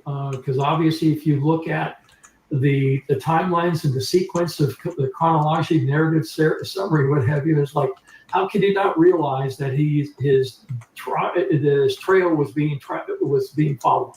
They know everything he did. How can you, in today's technological environment that we live in, do you think you can get away with anything? You can't sneeze and not know that you sneezed. I don't know how he thought he could get away with any of this. So our deepest desire is to discover more about Stephan, learn from him. And we're going to kind of lean on you, John, to help us provide some clarity to Stephan. It's a son that we didn't know versus what we did know about our son, and the complete opposite of one another. We feel blessed that we found you guys. You reached out to us, and it gave us the opportunity to do a deep dive into your channel, and it was a welcome relief to see the professionalism of what you guys put out there, and the fact that John's got a medical background brings a lot of legitimacy to your channel. You guys truly represent what we believe. So now they're saying why they chose this channel. So they've got a lot of respect for Dr. John, and they respect Lauren. It is a good channel. It definitely is a good channel. Should be represented in these crime channels that exist out there, and not the circus that they do represent. I mean, but it's a shame. It's reckless abandonment that they utilize. It's basically inciting a lynch mob against us, and God forbid anybody should cross their paths. Because they'll just attack you. I mean, you look at these broadcasts that they have, and then you just watch the thread of comments that are made as if they're really relevant. But I guess the people feel, and maybe you can answer this, John, is that why do people feel like that they have to lash out if not to make themselves feel better about themselves? I truly don't understand that. The fact that they spend these hours watching this stuff is just amazing. Don't they have lives? Yeah, and I want to say, it's almost, this is what I've seen oftentimes in the true crime community. It's almost like you're damned if you do, damned if you don't. None of us can imagine what you're dealing with right now. Maybe there are some people, I'm sure there is a small club out there that understands a bit of what you're going through, but I would say the majority of people have no idea the type of situation and what that is like for both of you. No one, I wouldn't wish that upon anyone. And it's true, if you don't speak, shame on you for not speaking up, right? And if you do speak, they're going to scrutinize everything that you say. Damn if you don't. So We've been handcuffed for the last 7 months, almost 8 months. We've been held to strict silence. And so I think we've been chastised, criticized for not responding, but people don't realize that, there's some legal proceedings going on here, and we don't want to misspeak. And now that all the information is out there, not that we knew anything, because we didn't know anything until it was released to the public. So we're learning just as much as everybody else does whenever this information is released. Stephan is constrained to tell us anything because he's under instructions from his attorney. So, and obviously what we have learned has been quite shocking to us, and very disappointing to say the least. And then of course now we're trying to self-analyze, what we did or didn't do that caused this, and we're not even sure.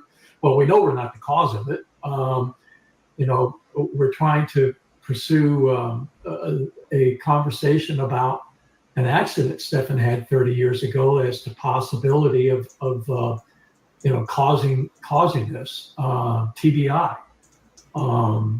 30 years ago when Stephan had this accident, and just so the public can know what that consisted of, Stephan was literally run over by a pickup truck twice. He and a friend were playing in a. Well, let me know what you think about this. Do you think it's possibly, I expect their parents, they'll be clinging to this to a reason why he did it. And I don't get me wrong, it isn't their fault. I don't think it is their fault. I think now that they're actually coming round to the fact that he did do it, my anger for them was, in those phone conversations, it was clear they didn't even really believe that it was him who'd done it.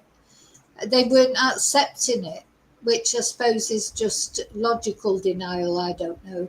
Hopefully I'll never get to find out how it feels to be in the position they're in. But what do you think about this? Do you think that the accident could have caused this sort of aberration in Stephan's brain? Being run over by a pickup truck twice. They said that Fred West had some kind of accident, didn't they, as well, head injury. But then I don't think Rosemary had. I don't really go with this, but I don't know. I'm not a scientist. I'm not a doctor. Maybe there is some truth in it. I personally just think some people are born bad, and no matter what lifestyle they're born into, they can have the worst childhood in the world. They can get dragged up and turn out to be exemplary citizens, or they can have the most fantastic childhood and get all the benefits that is given to them and turn out like monsters. I believe evil exists within people, and I think people have to take their own responsibility for the bad things that they do. I think we are all capable of a little bit of badness, but most of us, we have like a switch off, don't we? It gets to a point where maybe you're thinking about doing something really bad. I'm talking about adults now. I mean, it's different when people are teenagers. They are in a whole different headspace, aren't they? But if they come out of that teenage sort of chaos and then they're still doing bad things, I think there's something wrong with them. Personally, I think it is a genetic, or not even a genetic thing, just something. It's not even, related to genes, is it? It's like, just some people are born bad. Is it like being possessed almost? There's some cases that I've covered, one in which the Southport stabbings. I really think the devil was in that boy. I honestly do think it. You could see the evil. That's pure evil. That's more than just badness. And maybe that's like a mental aberration, mental sort of issue. Mental health obviously is a big issue. But I don't know. I don't have the answers. But for me, personal responsibility is important, and lots of people who have terrible childhoods or head injuries. Now, don't forget how many people who have terrible head injuries don't end up doing something like this. So you can't always blame it on a head injury, can you? I know lots of people that have had head injuries and haven't done anything terrible. So it's I don't know. To me, some people are just bad. Parking area, and when he was 7 or 8 years old, the guy came out to his truck, a small Toyota pickup truck. Hey guys, how you doing? Gets in the truck and immediately backs over them. Pushes Stephan down into a bit of a hole in the parking lot.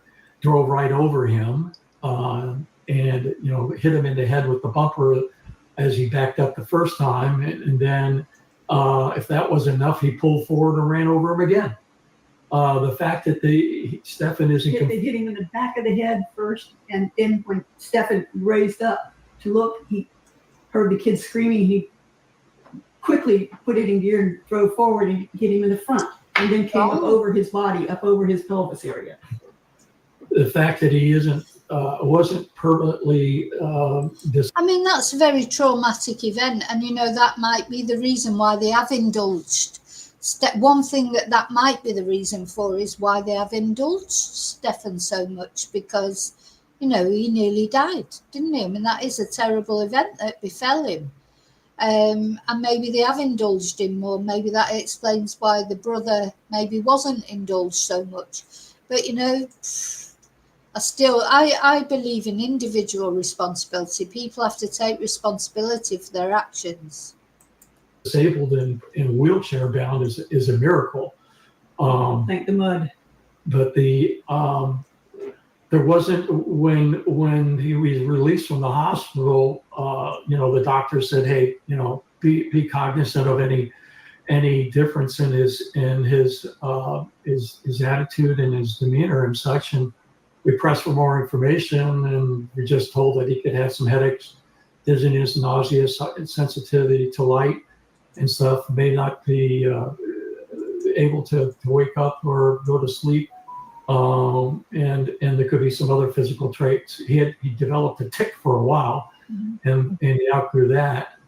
He did suffer PTSD. from PTSD and also separation anxiety. But we just never knew what to expect, but they just told us to be on the lookout for things. And what we did find is that his personality changed. He changed 180 degrees. He was a high energy kid, full of love, laughter, and such, and to something totally different. The troglodyte. And then he started experiencing some educational problems, and Debbie can relate to that. We had to put him into an individual education plan and what have you. And we finally realized that we needed to take him out of the school and put him into a homeschool environment, which was held to a strict regime, and Debbie did a great job of managing that for him. We also did as much as we could to encourage him to participate in sports. I tried to expose him to as much sports as possible. He didn't seem to have a lot of interest in group sports per se. Kind of gravitated towards track.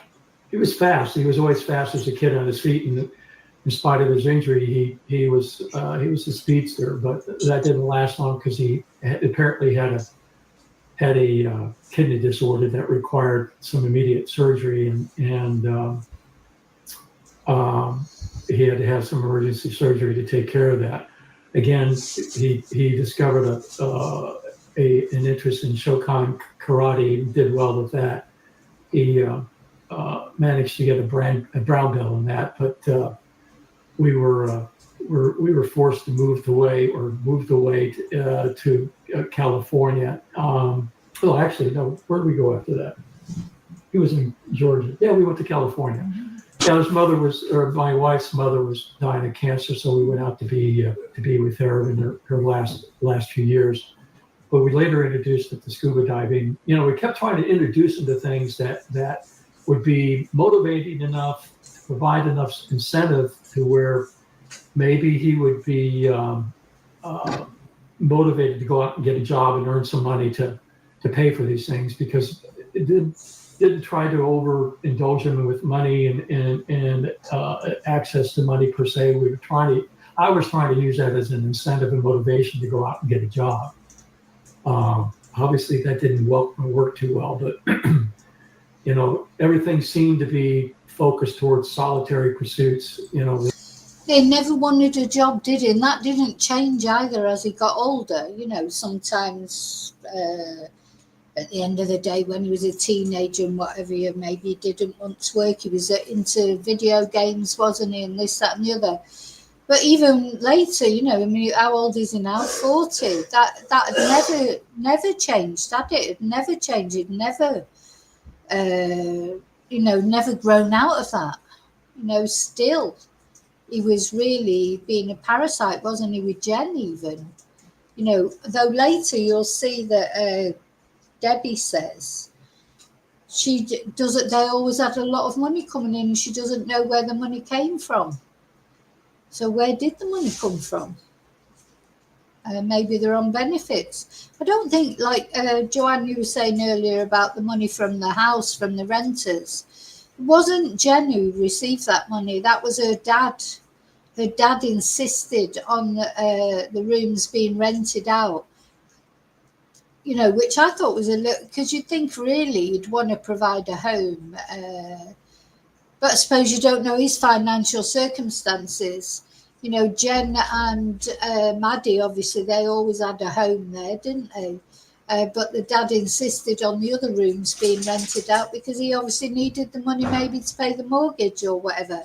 So that wasn't, Jen didn't get any money from the house, but she got a free, I presume, as long as the other rooms were rented out, she got free rent herself. I would imagine she wasn't having to pay her father rent. I don't know. We loved reading games, Pokemon games, Warcraft, and other things. If he liked something, man, he drilled in on it. He focused in on it. He really truly excelled at that. And things that he did excel at, again, try to encourage him to assimilate, a normal flow of life. And there was almost always a disconnect. It'd been a very frustrating experience for us.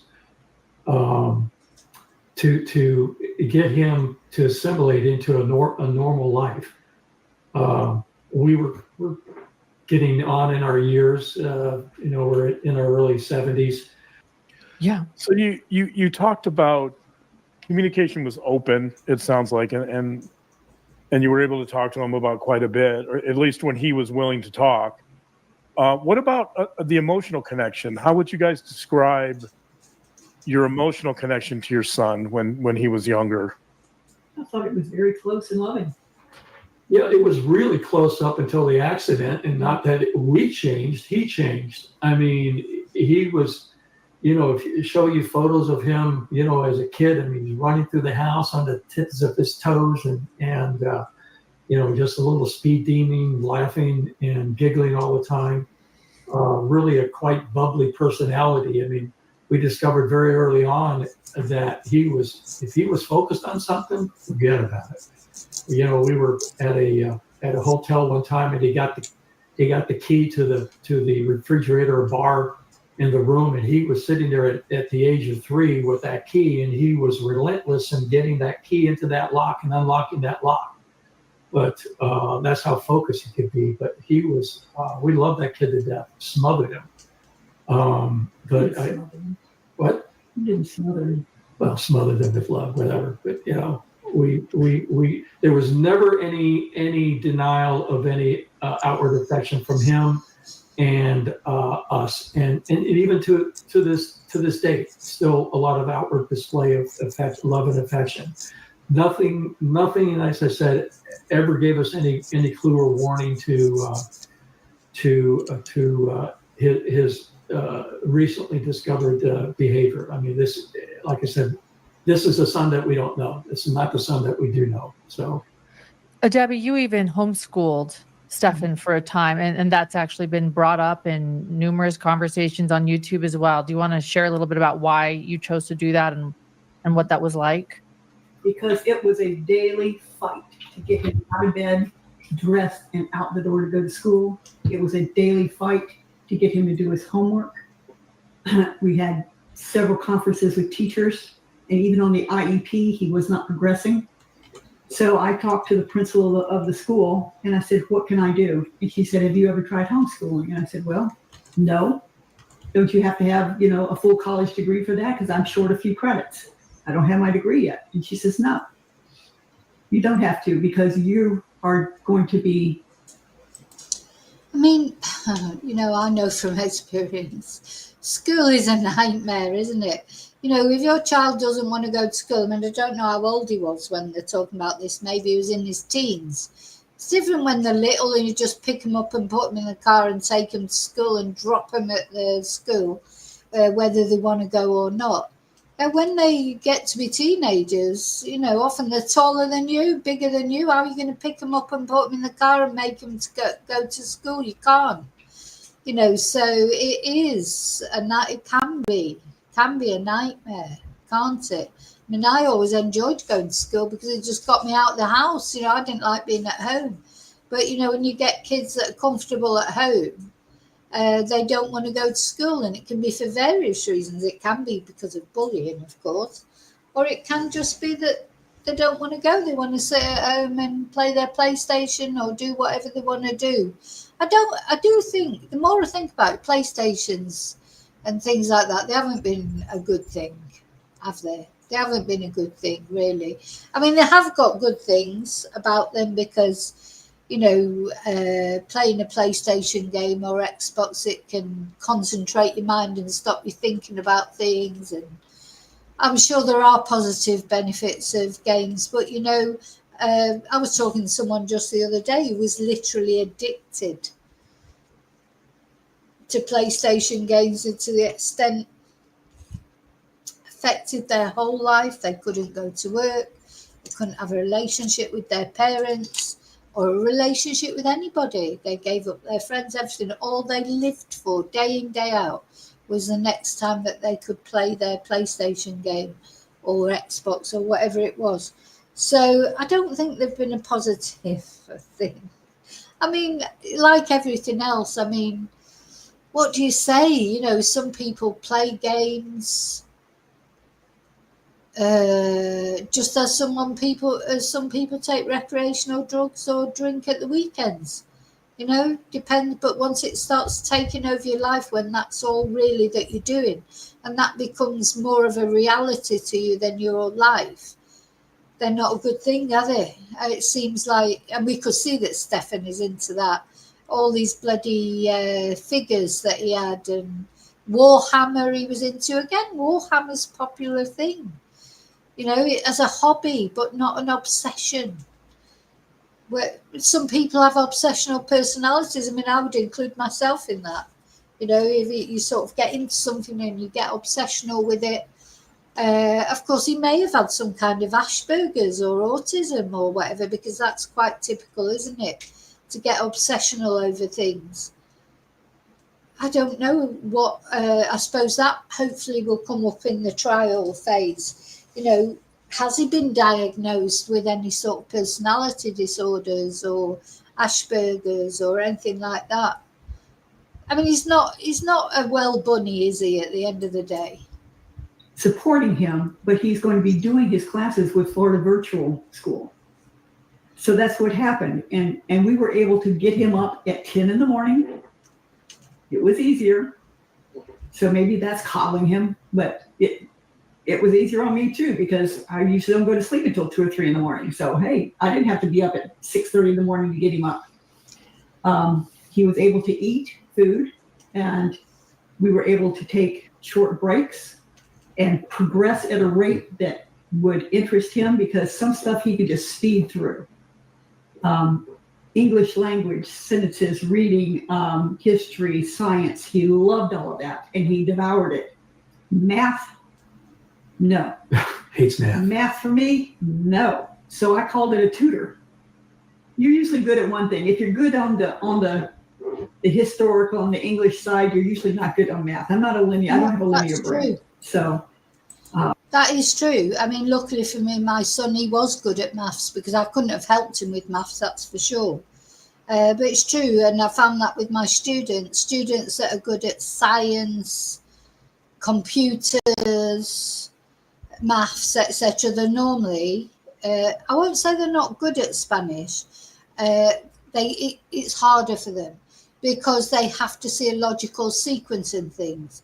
I think people who are good at maths and sciences and all that kind of thing, they see logical sequences, whereas languages are not always logical, but you can present them in a logical way. So I think I can present that to my students who struggle with it in a way that is logical for them. If you can present them with a sequence, they'll get it. But a lot of language is sort of, you can't sort of quantify it.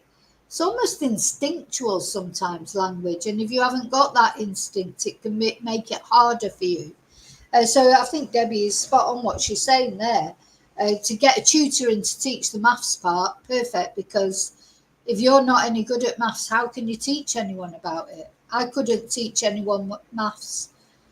There's a lot of things that I could teach apart from Spanish, history, English language, lots of all those sort of kind of things. But anything scientific or mathematical, forget it for me. I had to bring in a tutor, but he had to take his tests orally with a proctor over the phone, and I could not be in the room.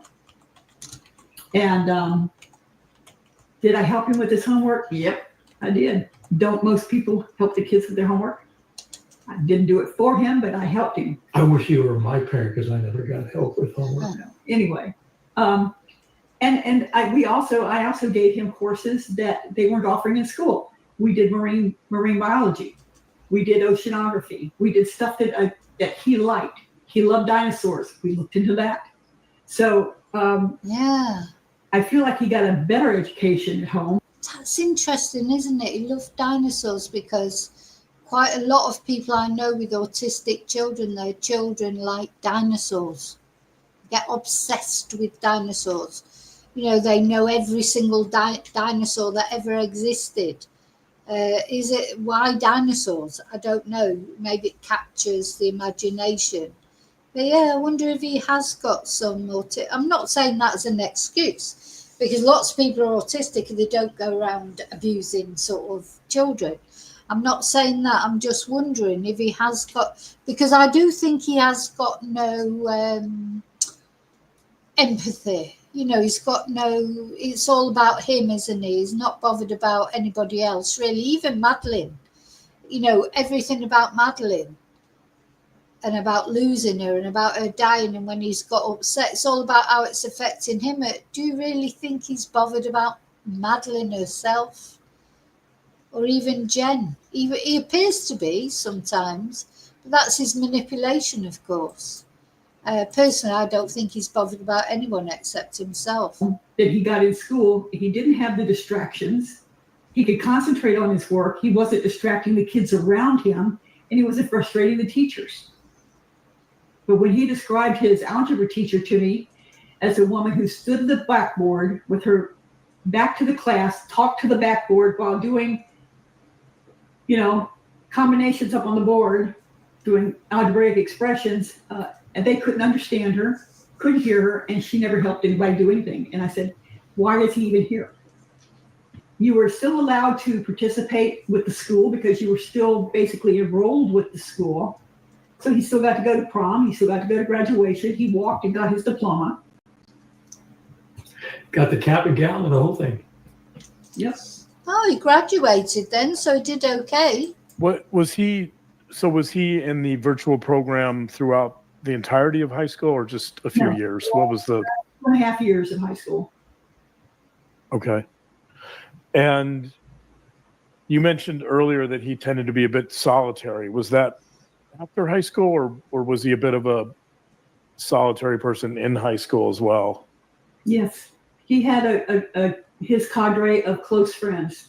He didn't have a huge group of friends. He had 4 or 5 close friends, and that was all he wanted in his life. Just his little circle of friends. He was fair enough. Not everybody, like I personally don't like great big gangs of friends and stuff. I'd much rather have a smaller circle of friends. You know, that's, everybody's different, so I don't think that's strange. He was not a social butterfly by any means. And do you think that the accident had something to do with that? I think so. He was quite gregarious beforehand. He would run. He would go and knock on people's doors and say, "Do you have somebody my age that I can play with?" You know, he would introduce himself to people. He would run around and ride around on his bicycle, looking to see if there were any games he could join in. Now, he did do kickball and stuff like that, and he went fishing. Yeah, that's just something that changes as kids get older, don't they? You know, when kids are young, they just make friends instinctively, don't they? But as they get older, they get more. You know, I remember that with my son. God, we'd go to the beach, just me and him, say, and before 5 minutes had gone past, he'd have made friends with someone at the beach, and they'd start, you know, playing together and whatever, and that was obviously quite nice. Then for me, I could relax a bit knowing that they were playing and he had some company.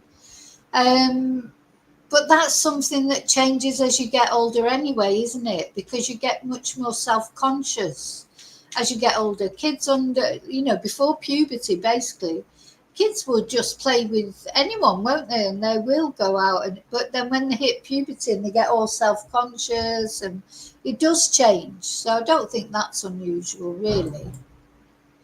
I don't think that was because of the accident. I think that's just the way life gets. I'm the fish. I was the fisherman, not him. I kind of was more of an outdoorsy person because of the horses, and I also got Stephan a horse. He wanted a horse. He got a horse, but he had to promise to work with me in the barn. And that meant cleaning, shoveling poop, bringing shavings in, hauling hay with me, going and picking up more shavings, which all the kids loved that because they got to ride in the pickup truck on top of all the shavings. But, and now people are saying that sounds like just the worst thing I could ever do is to have him actually work to support his horse and to help me because I was having some physical problems from these surgeries I had on my feet. So there were some things that I just couldn't do.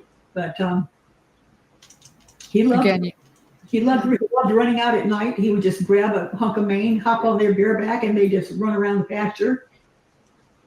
Every night we went out together and gave the horses peppermint candy before we went to bed. So it was, to me, that was an ideal life. He was able to go into the woods and go fishing, catch frogs, catch lizards, catch snakes. You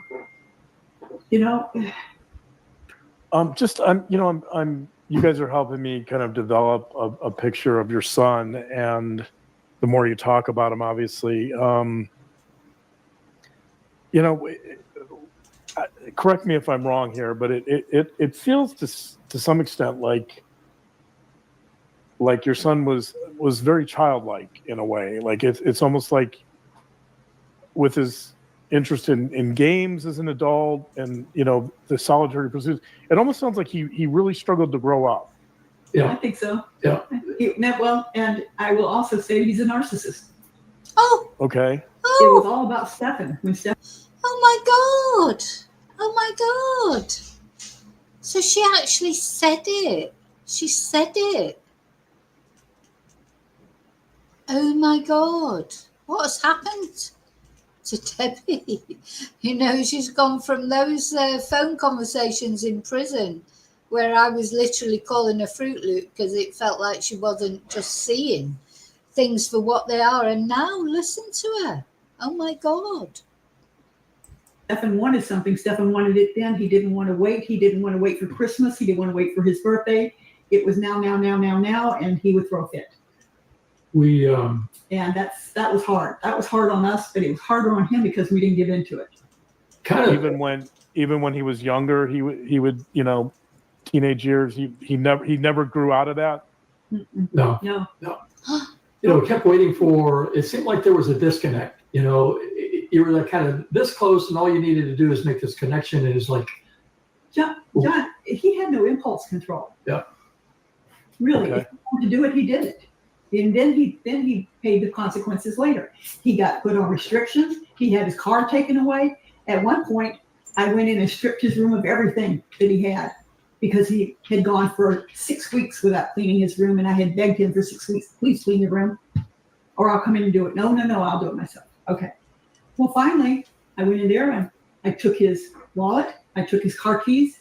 I went out and took the tags off of his car, and I told him, you're grounded. Period, until that gets done. And his friends were laughing their butts off at him, saying, you just got jacked by your mom.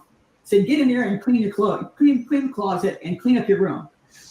Which he finally did because of his friends, not because of me. Yeah. So it's like. It was always, I'll do it, and never got done. Yeah, it's. Tomorrow. Everything's more convenient tomorrow. Everything was a procrastination. Unless he wanted something, and then he was Johnny on the spot to do it. Tell me about his friends. What were they like? What was what? Tell me about his friends. What were they like? Well, so we were never very approving of them because you're the sum of the 5 people and these kids were not very motivated. They had their own family issues. A lot of them came and stayed with us when they were on the outs with their parents. they seemed to be more interested in drugs, alcohol, partying, sleeping, and just Sex. and not doing anything. And I grew up differently from that. I was blessed to have, a good circle of friends. Debbie, the same. But how he seemed to gravitate toward these people that weren't a good influence for him, which is why we disapproved of Jen, because again, she was not a good influence for him. But that's what he seemed to gravitate to. And we didn't. What do you think drew him to those types of people? Do you have any thoughts about that? I do. We used to call it the wounded bird syndrome. He needed somebody he could coddle and protect. And he did that. And he treated those girls very, very well, from what I heard and saw. I wasn't with him in the bedroom. I wasn't with him when he was doing whatever he was doing. And I didn't want to be.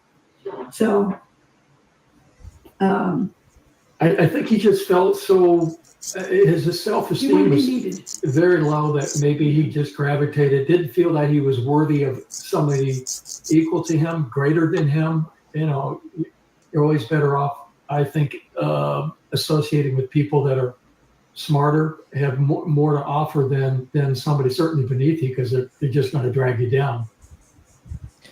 There was, in this most recent interview with Jennifer on our channel, she mentioned, the police officers asked her about his previous relationships, and she mentioned a possible younger girlfriend in high school.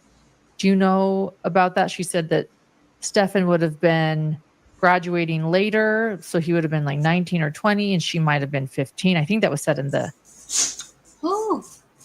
Oh, gosh, do you all know about that? I think that's the first time I've heard about that, but I thought I'd watched most of the interview. So what she's saying is that Jennifer had mentioned that he had another young girlfriend.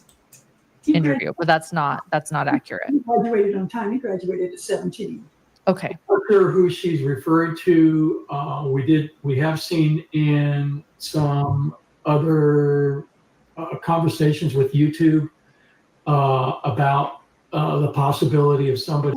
Chris is one of those people who says he never watches YouTube, but he watches everything, doesn't he?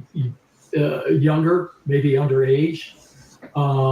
There's a possibility, Debbie and I don't recall, we might have met her once. Again, like I said, there was always a parade of kids passing through one time, but I've seen some information out there about this person, and I think one of Stephan's friends alluded to it in a conversation on another YouTube about a younger girl. But I only assumed that it was an acquaintance and that there wasn't any type of relationship. And again, later, from what I'm seeing from the information I've seen out there, that there was never, to my understanding, there was never a relationship there. But we were made aware that this person was younger than what she appeared to be.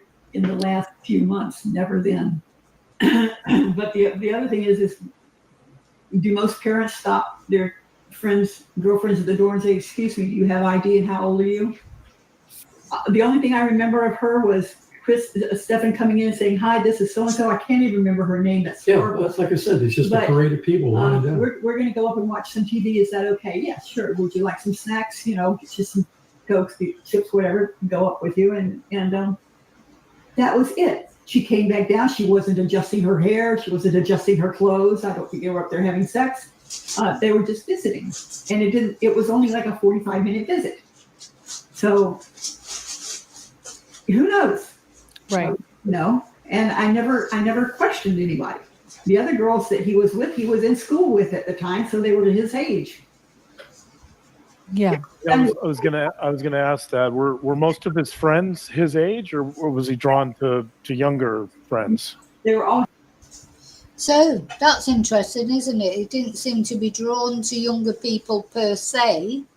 His friends were all his age. It wasn't like he hung around with a load of people 10 years younger or whatever. So his age. as far as we know. As far as you know. Okay. Yeah. Someone, it's also been mentioned, and I guess this goes back to John's question about him being childlike, Pokemon cards and some toys as an adult. Was that an interest of his? Was it toys or was it simply Pokemon? I mean, what do you think about that, Kate? I know people have collections and stuff like this, but really someone of 40, or nearly 40, late 30s, you saw the way he dressed with his backwards baseball cap and his, I don't know, he was just like, collecting those kind of cards and things like that really are teenagers' cards. And okay, people do collect things. But what do you all think about that? What do you think about his Pokemon cards, his Tamagotchis, his Warhammer, his Big Purple Dragon? Remember that, listening to them when he was telling them where they would find his Rolex or his watch. All the things that he was describing in his room, they were all things that kids would have in their rooms. None of them were adults' things. It was really strange, wasn't it? I think it was anyway. I mean, he's nearly 40, he's not even in his 20s, I can only go by my son who's in his 20s. He used to love all those things. He had all those things, but he doesn't have them now. I'm the one that hangs on to those things now. I've kept a lot of his toys, from when he was young. But he's not interested in them. It's not because he's interested in them. To me, they're memories, But, it's Riley. Are you going to say hello? Are you going to say hello? Can you see him? Let's see. Oh, I don't think you can see him. Let's have a little look. There he is. Riley, what were all them bangs? You didn't like those bangs, did you? Didn't like them, did you? So do you know what I mean? To be in your late 30s and still be doing all that, it just seems weird. Does seem a bit weird, doesn't it? Or does it? Or am I being unfair? But it just seems something not quite right to me about that at that age. Still collecting all those cards and things. It's like he has never grown up. He definitely has never grown up. For whatever reason. Or No, the Pokemon died when we were in Windermere. Oh no, Pokemon. It's obviously it's a big cult collection now. Yeah, it is. It had told me fairly recently that it had become a big thing. Stephan was big into that at the height of Pokemon, but he said that the cards have a higher value now, and that there's a cult out there that collects this stuff, and it lives. He's always into the latest and greatest of toys, and my God, being exposed. I mean, do you think it's because he never had kids? So he's never had children himself. So that can make a difference, can't it? Once you have children, you do grow up, don't you? Because you have to. And your focus becomes your children. Maybe that's why. I don't know. But, most men focus on football, don't they? Not Pokemon cards. But anyway, maybe, you tell me what you think. I don't know. To all the toys available at Disney, forget about it. Oh my gosh. He was Star Wars. What are those Kimagachis. Thank you. Those things. He had a collection of those, I don't know. He unbelievable. Lightsabers. Boy, you could come to, forget about coming to the house, you could get your head lasered off, lightsabers all over the place, and it spent all his money on that. It's like, hey, but we're not taking care of your car. right. What about taking care of your car, or, stop borrowing money off us? He's spending all his money on all this crap that he's buying. And the other person it reminds me of, like Joanne just mentioned about Prince Andrew and his teddy bears and stuff. The other person it reminds me of, and he's got children, so you can't blame it on that with him, is, do you remember with Micah Francis? You know, giant pastor. He's obsessed with Spider-Man, wasn't he? And comic books and things. Now, I know that cosplay is a big thing. A lot of people are interested in cosplay. It doesn't mean to say they're, you know, child lovers or murderers or whatever. A lot of people are interested in all that. They remember the furries we've talked about. There's a lot of people that are interested in what we might think are weird things. They probably think what we're interested in is weird. I don't know. But I don't know. It was just the way they talked about his bedroom. See, a lot of people, they will like those kind of things, but they also, you know, they work and they have families and do the other things as well. It's their hobby. It's not their obsession, the only thing they do in their life. I don't know what else Stephan Sterns did in his life except for these things. Do you know what I mean? There's nothing else. You know, it's video games. Everything that he's got is about childlike things. And that's why I think he thought, him and Madeleine, they're a perfect couple. Because in his head, he's the same age as Madeleine, in my opinion. I've just got to go and give the dog some water and stuff. A sec. It's going to be one of those mammoth ones. Let me put it back on again. There's still a long way we're talking lightsabers as a 37-year-old. If I miss anything, put it in 16. comments. Correct. Well, both. Both. Okay. Yeah. Never got over it. Gotcha.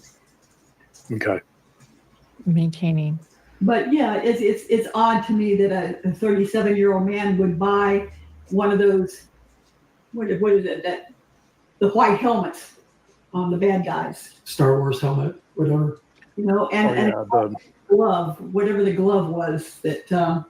Well, listen, you've got these guys that are just into this stuff and they just collect the stuff, and he obviously had a fetish for it. What can I say? John, do you have any more questions about Stephan growing up or these types of? Do you see the disconnect between how we were just never able to just get him to assimilate into adulthood, and said, hey, draw the line in the sand, step over the line, and now we're an adult. Leave this behind or just visit it every now, but the focus is being an adult. I kept waiting for that shoe to drop, and it just never got there. The other thing that we were chastised for, apparently, was allowing him to have a firearm. That was brought up, and that was for his 25th birthday? No, 21st birthday. He was 21 was the tattoo. No, again, he was robbed at gunpoint at 18. Mm-hmm. And he swore up and down that when he became legal age, he was going to be able to defend himself. So when that happened, I immediately joined him, and I hired a former Black Ops guy. We spent 40 hours, Stephan and myself, with this instructor for 40 hours doing. Not all at one time. Right. One-to-one training with him. Did competitions? Yeah, we participated in competition. He was very responsible with that. Taught me a lot because he invested time in educating himself about firearms and what have you. But it was a method for me to bond with him because I wasn't going to hang out in the Star Wars arena. I wasn't going to get caught up in Gamagachis. I wasn't going to be doing that with him. Or Warhammer. But we did go and participate and compete in gun competitions, and it was fun. It was a bonding opportunity, and that's why I got involved with it. Lauren, to answer your question, I did have another question. After the accident, you guys mentioned that you thought there were symptoms of PTSD. it sounds like maybe there could have been some depression too. I'm not quite sure, but Yes. I completely. Did you guys ever consider, or did you get him into counseling, or did you try to get any help for him at any point? Well, as an adult, he was in counseling and Okay. Years. for years. So Okay.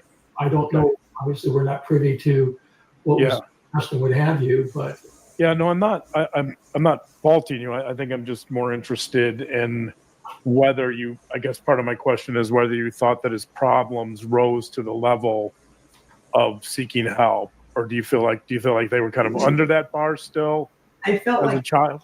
I thought they were under the bar. I never thought that, oh my God, he said that we need to go and get him help. Let's go put him in a hospital somewhere. No, it was nothing like that. I mean, again, the son we knew versus the son we now know, two different people. Yeah. Yeah. And when he did get counseling as an adult, do you know anything about that? Do you know, like, what age and how long, or did he talk about that with you guys at all? He was still going through it up to 3 months before he was incarcerated. He was with counseling for years. Yeah. And it was something he sought out voluntarily, or yeah. I think he did it because he wanted to get a marijuana. Okay. So in other words, that would imply that the reason he was going was for symptoms of trauma? We don't know. We don't know. I think he felt like he needed it to I don't know, for anxiety, depression. He had anxiety. To calm him. I don't know. Okay. John, he didn't want to attempt to do something unless he thought he could do it well. It was hard to get him to take that first step to try something new. Okay. So it sounds like he was also a bit of a perfectionist. Self-perfectionist and a perfectionist with everybody else around him.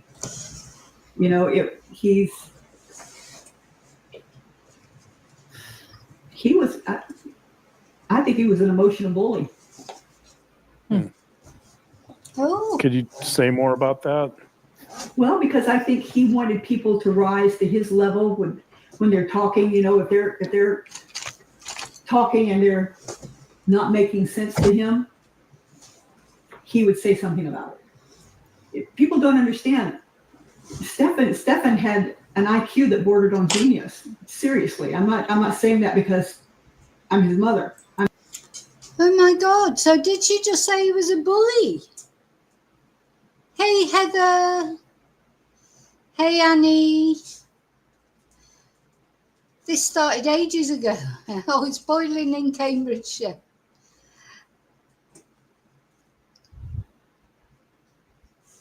Did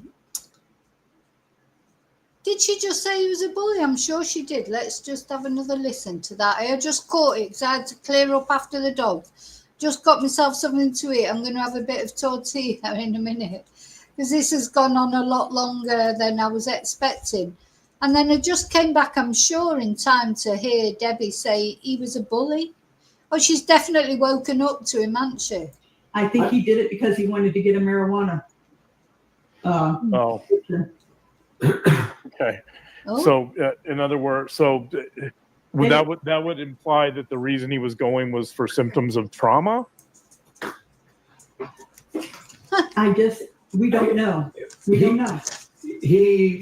I think he felt like he needed it to I don't know, for anxiety.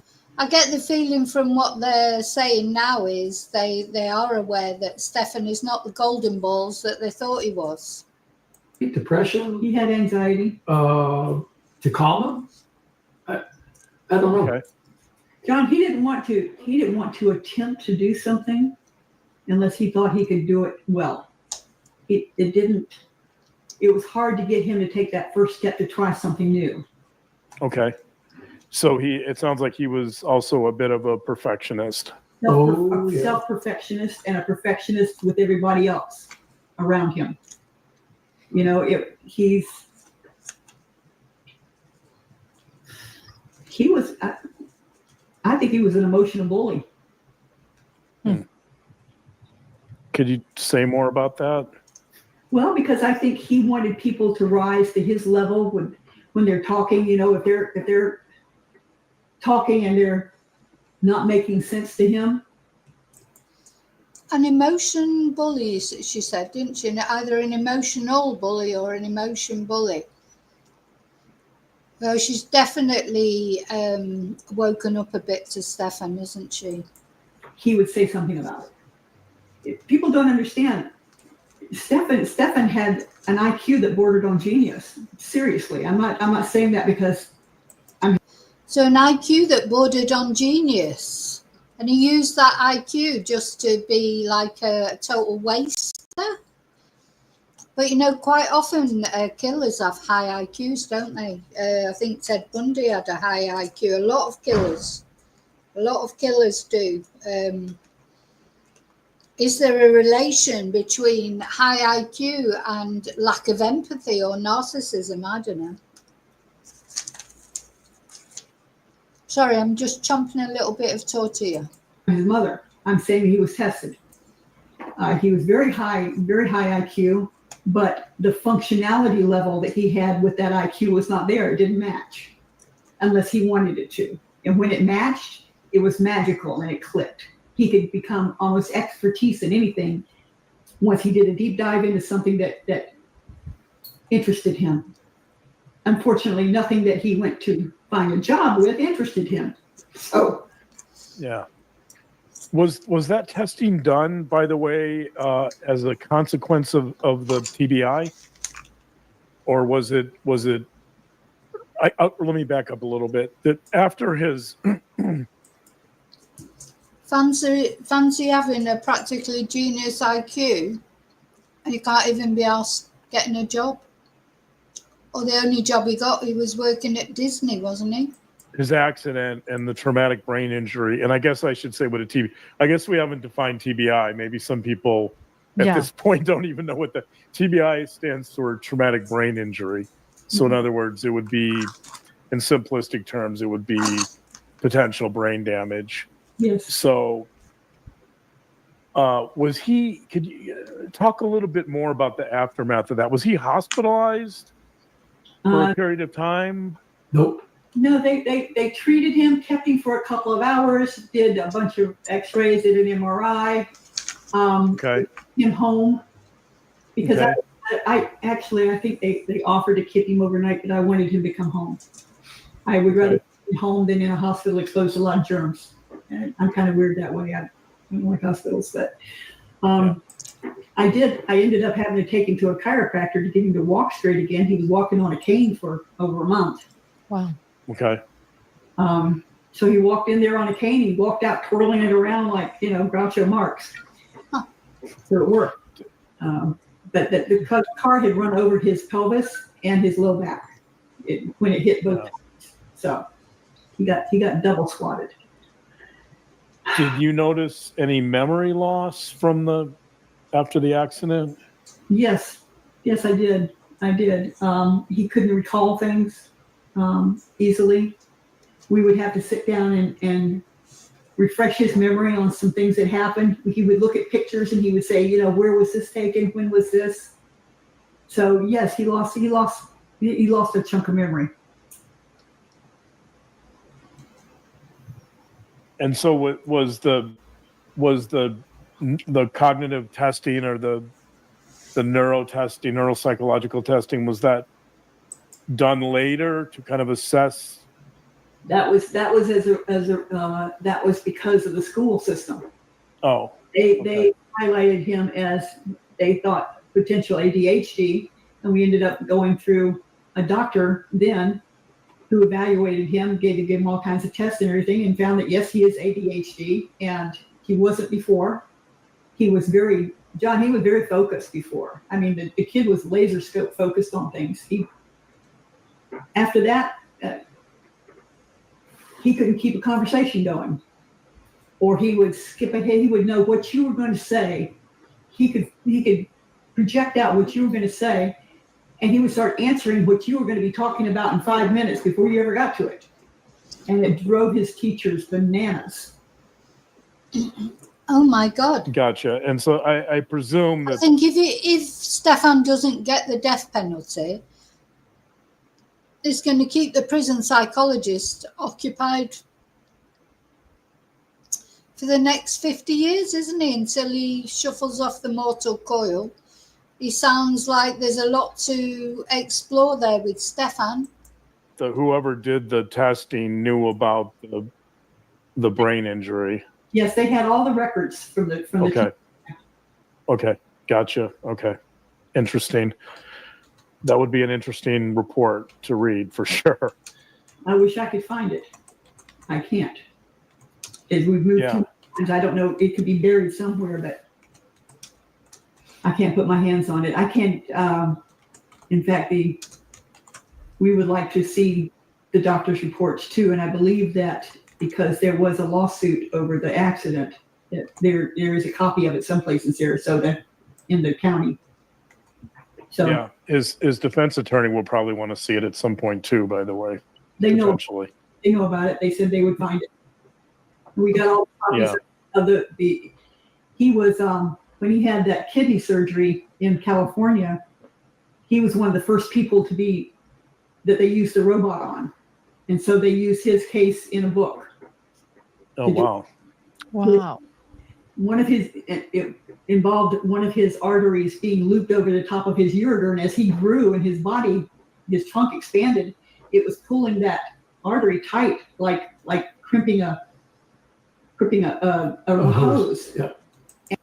Ew. Oh my God. And he was at a track meet, and after the track meet, he was in so much pain that we thought he was having appendicitis and rushed him to the hospital. The pain was similar to having kidney stones. I mean, he would be in such excruciating pain, he would throw up. Mm-hmm. Wow. But he was, after the surgery, he was okay. It was successful. Yeah. Yes, except that it kept him from the military, which is what he wanted to do to begin with. He wanted to join the Air Force. So, because of course his brother is in the military, I believe, or was in the military. They don't mention the brother much, do they? But I suppose nothing to do with the brother, really. So because of this accident, it meant he couldn't join the Air Force, which he had originally wanted to do. He joined ROTC in high school, loved it. But when he went to enlist, they saw the scars. They were just little puncture scars, and asking what it was, he said, well, that's where they went in and they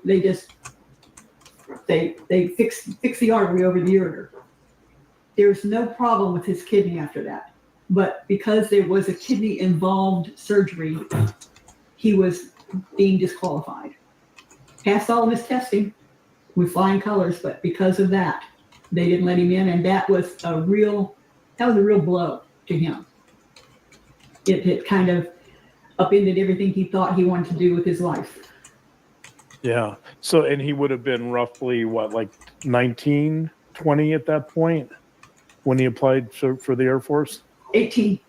18? 18 straight out of high school. Gotcha. Okay. In fact, I took him to the recruitment office. Did you notice after he was rejected for that? Did you notice any changes in his demeanor? Very depressed, very angry. Angry, okay.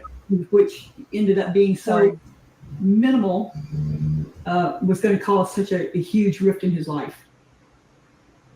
Yeah. Interesting. Okay. And I presume that he couldn't revisit that after they reject him once, then it's... No, it stays on their record forever.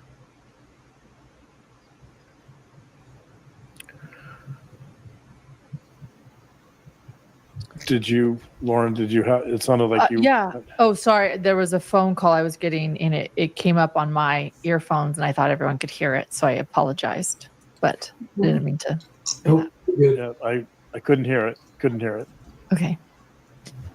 No, I'm waiting for you to make sure that you have all of your questions. I have a few more questions, but not until you feel like you I understand wanted enough to, yourself. thank you guys for sending over kind of a summary of your thoughts before this interview. That was helpful to me. There was one thing that I wanted to read here that really stood out for me. You said, I mean, there's a lot of things that stood out, but this is one that I thought was really interesting, given what we know about what happened with Madeleine. I don't have page numbers here, but I'll just read it. You said Stephan has a deep empathy for people Mm-hmm. and was the person most of his friends turned to when they were in trouble. Yes. And you Oh, Stephan, having a deep empathy for people and being the person that people most turn to when they were in trouble. Now that is really echoes what Stephan said, wasn't he? He was the go-to person. I think this is part of Stephan's grooming process. He puts himself in the middle of people. I wonder if he ever did that with his parents. That they might argue about something and Stephan would put himself in the middle of it and be the go-to person, be the person that would, calm the waves. That's definitely what he said that he would do between Madeleine and Jen. Now, this Dr. John, is saying that this is what Chris has said to him. Stephan is empathetic, puts himself in the middle of people, but does he really? Or is this all part of the way he manipulates people? Personally, I'd say that's more likely. You also talked about how he considered becoming maybe a drug counselor and helping people with that, right? And so, that was after David's death. Yeah. And so I think what's interesting to me, I'll have you guys talk about that in a second. I just want to reflect on that for a minute. Is that I think there's this tendency to want to pigeonhole people and say, this guy's a monster, he's a psychopath, or whatever. But when you say that and you talk about that side of him, I think it's important to recognize this is your son, and this is a complex human being with a lot of different emotions. And even though you guys describe him as a liar and a gaslighter and all, he's all these negative things, it's also important to remember that this is someone with a lot of empathy. Mm-hmm. And someone who did, No. for the most part, it sounds like he did want to do good, or he wanted to Poets. to sorry, no, right, no, to be close no, to no. people, to be close to you guys, and No. so I just want to. Cojones, I'm not having that at all. No. He's a gaslighter pretending to be empathetic. He hasn't got any empathy for anybody except himself. Sorry, I don't agree with that, Dr. John. I literally do not. Point out that people can be contradictory. Things are never as simple as they seem, right? And so I thought maybe I would just throw this over to you guys to talk about those Sorry, I'm not having that. Oh, I'm angry now. Of course, fuck off. He's been abusing a little girl from when she was 8 years old, and you're talking about empathy. Empathy. What empathy did he feel for her? Did he care about what he was doing to her? No, he fucking didn't. Sorry, I'm getting angry now. Really angry. This fucking idiot calls himself a doctor. What's your credentials? Dr. John. Dr. John. Come on. So he's empathetic. He's been abusing an 8-year-old girl for until she's 13, and then he's murdered her. Fucking marvelous empath he is. Fuck off. Oh no, I'm angry now. In fact, I'm going to have to just not say anything for a while. Contradictions in your son, and how he wasn't just one thing; he was a multitude of things. Aren't we all? No, right. We're fucking not. But could you maybe talk about? Can you tell us? Yeah, we all might be. None of us are perfect. I'm not perfect, but you know what I mean. You're talking about an 8-year-old girl abused till she was 13 years old and then murdered. We're not all like that. None of us are perfect. He said, oh, aren't we all? No, we're fucking not, you Fruit Loop. Right, I've gone back to being angry now. It's a little bit about the empathy and the positives Oh and the my things you really loved about God. Stephan. Okay. I'm a big animal person. He had such a love for animals. He was so careful with. Yeah, so he's got love for animals. Well, you know, Hitler had a big love for animals. Hitler loved animals. He was a bloody vegetarian or a vegan or whatever. He loved animals. So because Stephan loves animals, what does that mean? What does that mean? He still abused an 8-year-old girl till she was 13 and then murdered her. Oh my God. Now they're calling him an empath. An empath could not think of hurting anyone. You know, just would feel terrible. I mean, might hurt someone accidentally, don't get me wrong. But you know what, to do it over all that length of time. Has she forgotten about the videos? Has she forgotten about the photos? This empath. And this doctor, he's on another fucking planet as far as I'm concerned. Oh my God. Oh my God. You know, and these people, they moan about Jen. Jen hasn't done anything. Where's your fucking empathetic feelings for Jen? She hasn't done anything, and now they're calling Stephan an empath. Oh my God.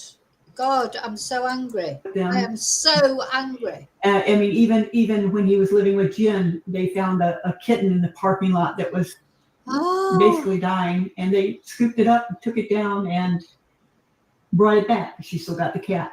When he went to help us move Chris's sister out of a place where she was and into a hospital because she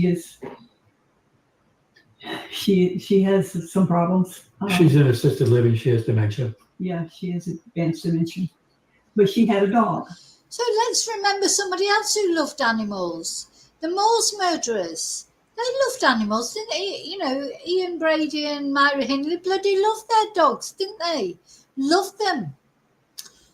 Oh, I expect Dr. John would go on there and say, oh, well, it just shows you nothing's as simple as that. You know, they're not really evil. They're fucking empaths probably as well. Idiot. Good God. Do you know what? Is it just me or what?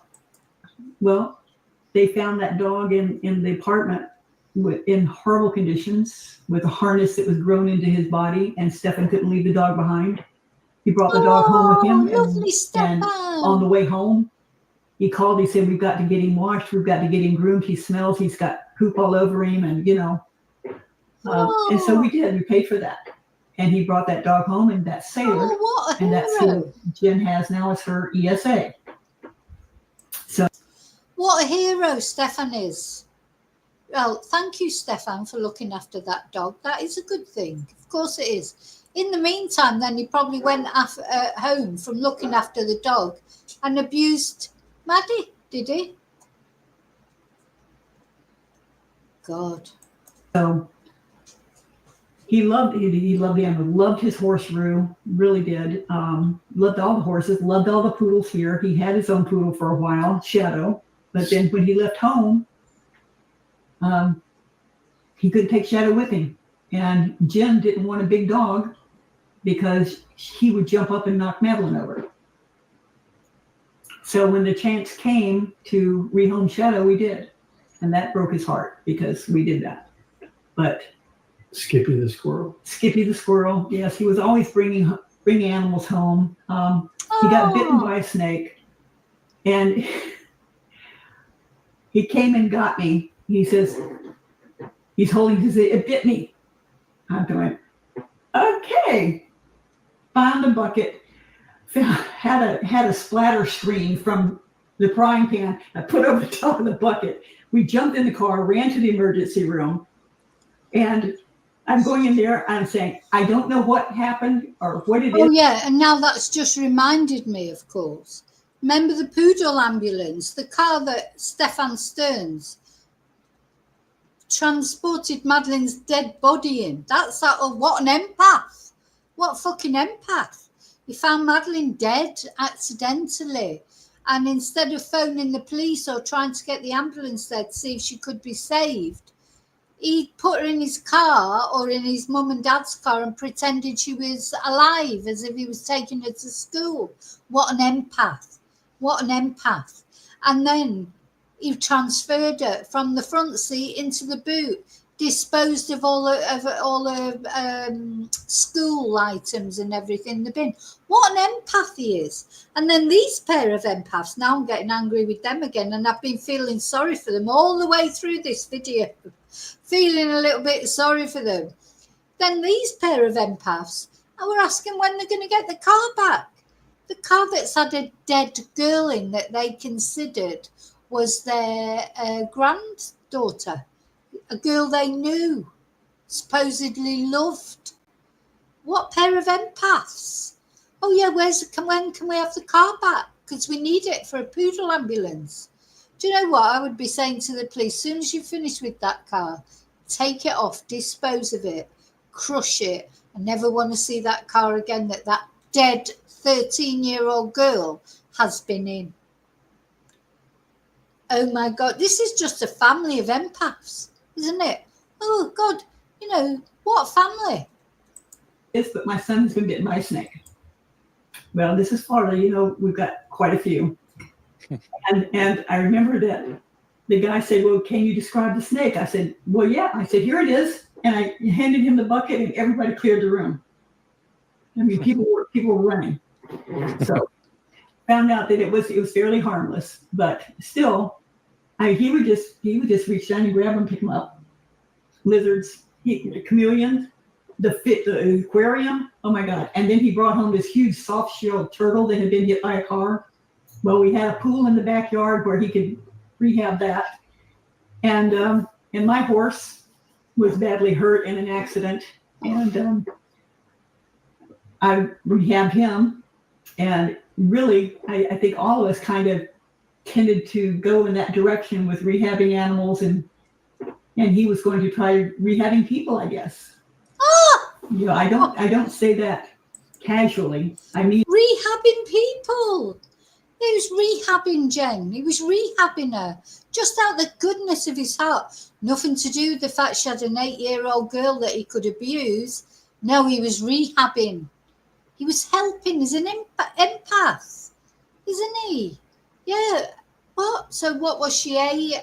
She was 13 when she died. So 5 years, 6 years, because I think it was 6 years he was supposedly doing all this to Madeleine. Oh, what an empath.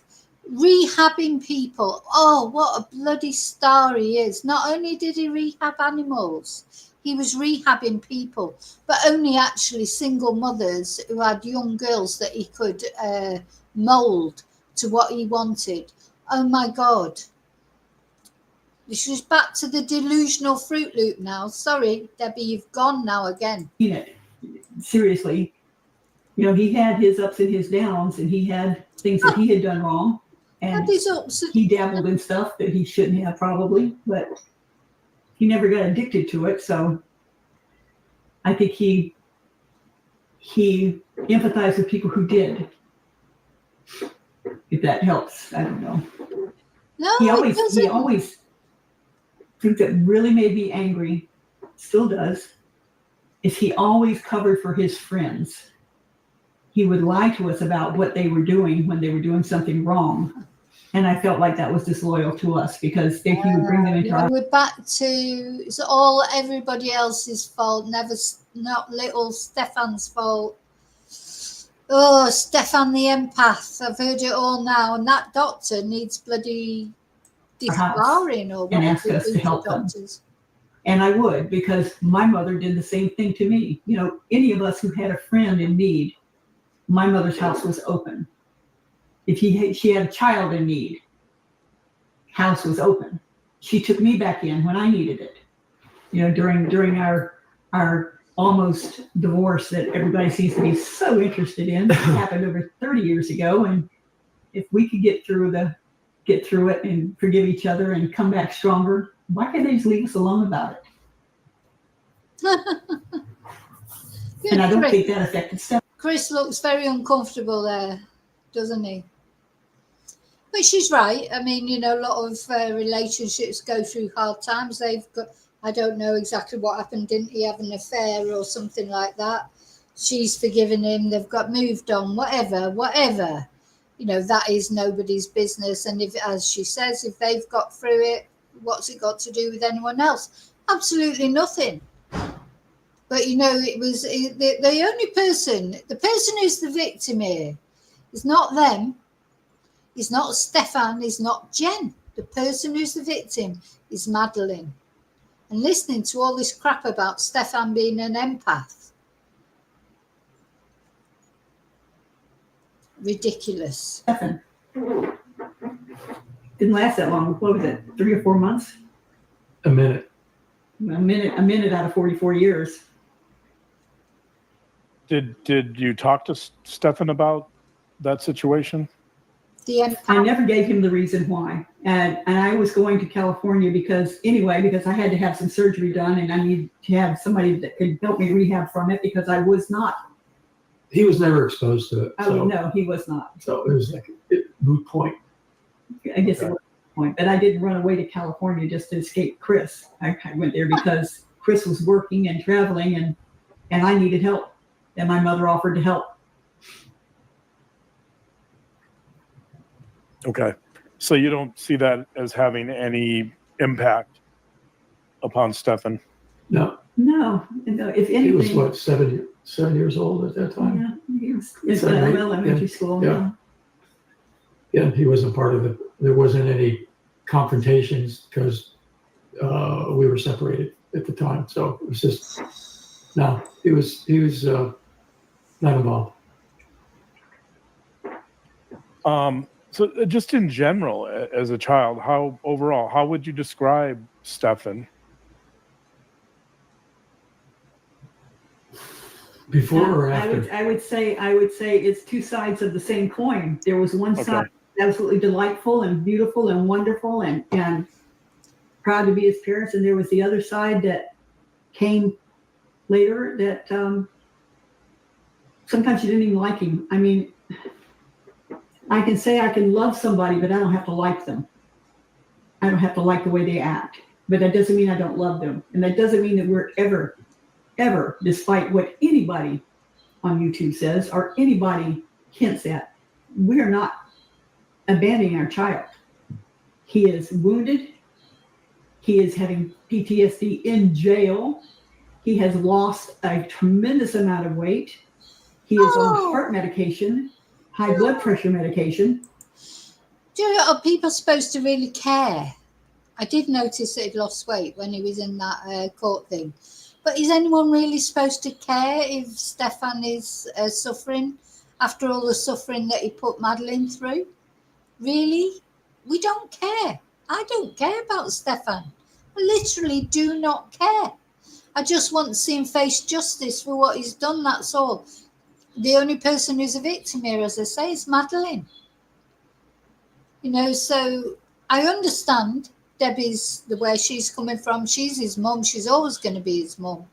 But nobody else is going to care. Or, well, maybe this idiot doctor will care. I certainly don't care. Do you care about Stephan and what he's going through? Which he was not before. And I understand that people think that he needs to suffer. Well, yes, okay. He needs to be punished and maybe he needs to suffer. Yeah, it does. But don't expect me as a mother to turn off my heart and say, buddy, you're on your own. I don't like you. I don't like what you did. And I'm not going to stand by you one bit. Because I want him, for the time he has left on this earth, and we don't know how long it is, I will give him as much support as he wants and needs. I want him to be strong in body, mind. Fair enough. You're his mum, but don't expect anybody else to feel like that. And, you know, even if he's found guilty, given the death penalty, He could be waiting for that for 30 years. You know, most of the rest of us will probably be dead before he is, to be honest. Nobody knows when their time's up. Spirit, I want him speaking to God. I want him asking for forgiveness. If we can do what we can to keep his mind active, because he is in solitary and has been for 8 months, I will send him as many books as he wants to read. And it's nobody else's damn business what I do with my money or where I send a book. It isn't. They all have to be approved by the jail. So, and if we want to give him commissary money so he can have coffee or hard candy, whose business is it of it? Really? Nobody's. Wouldn't they do the same? Wouldn't anybody? I mean, I don't understand.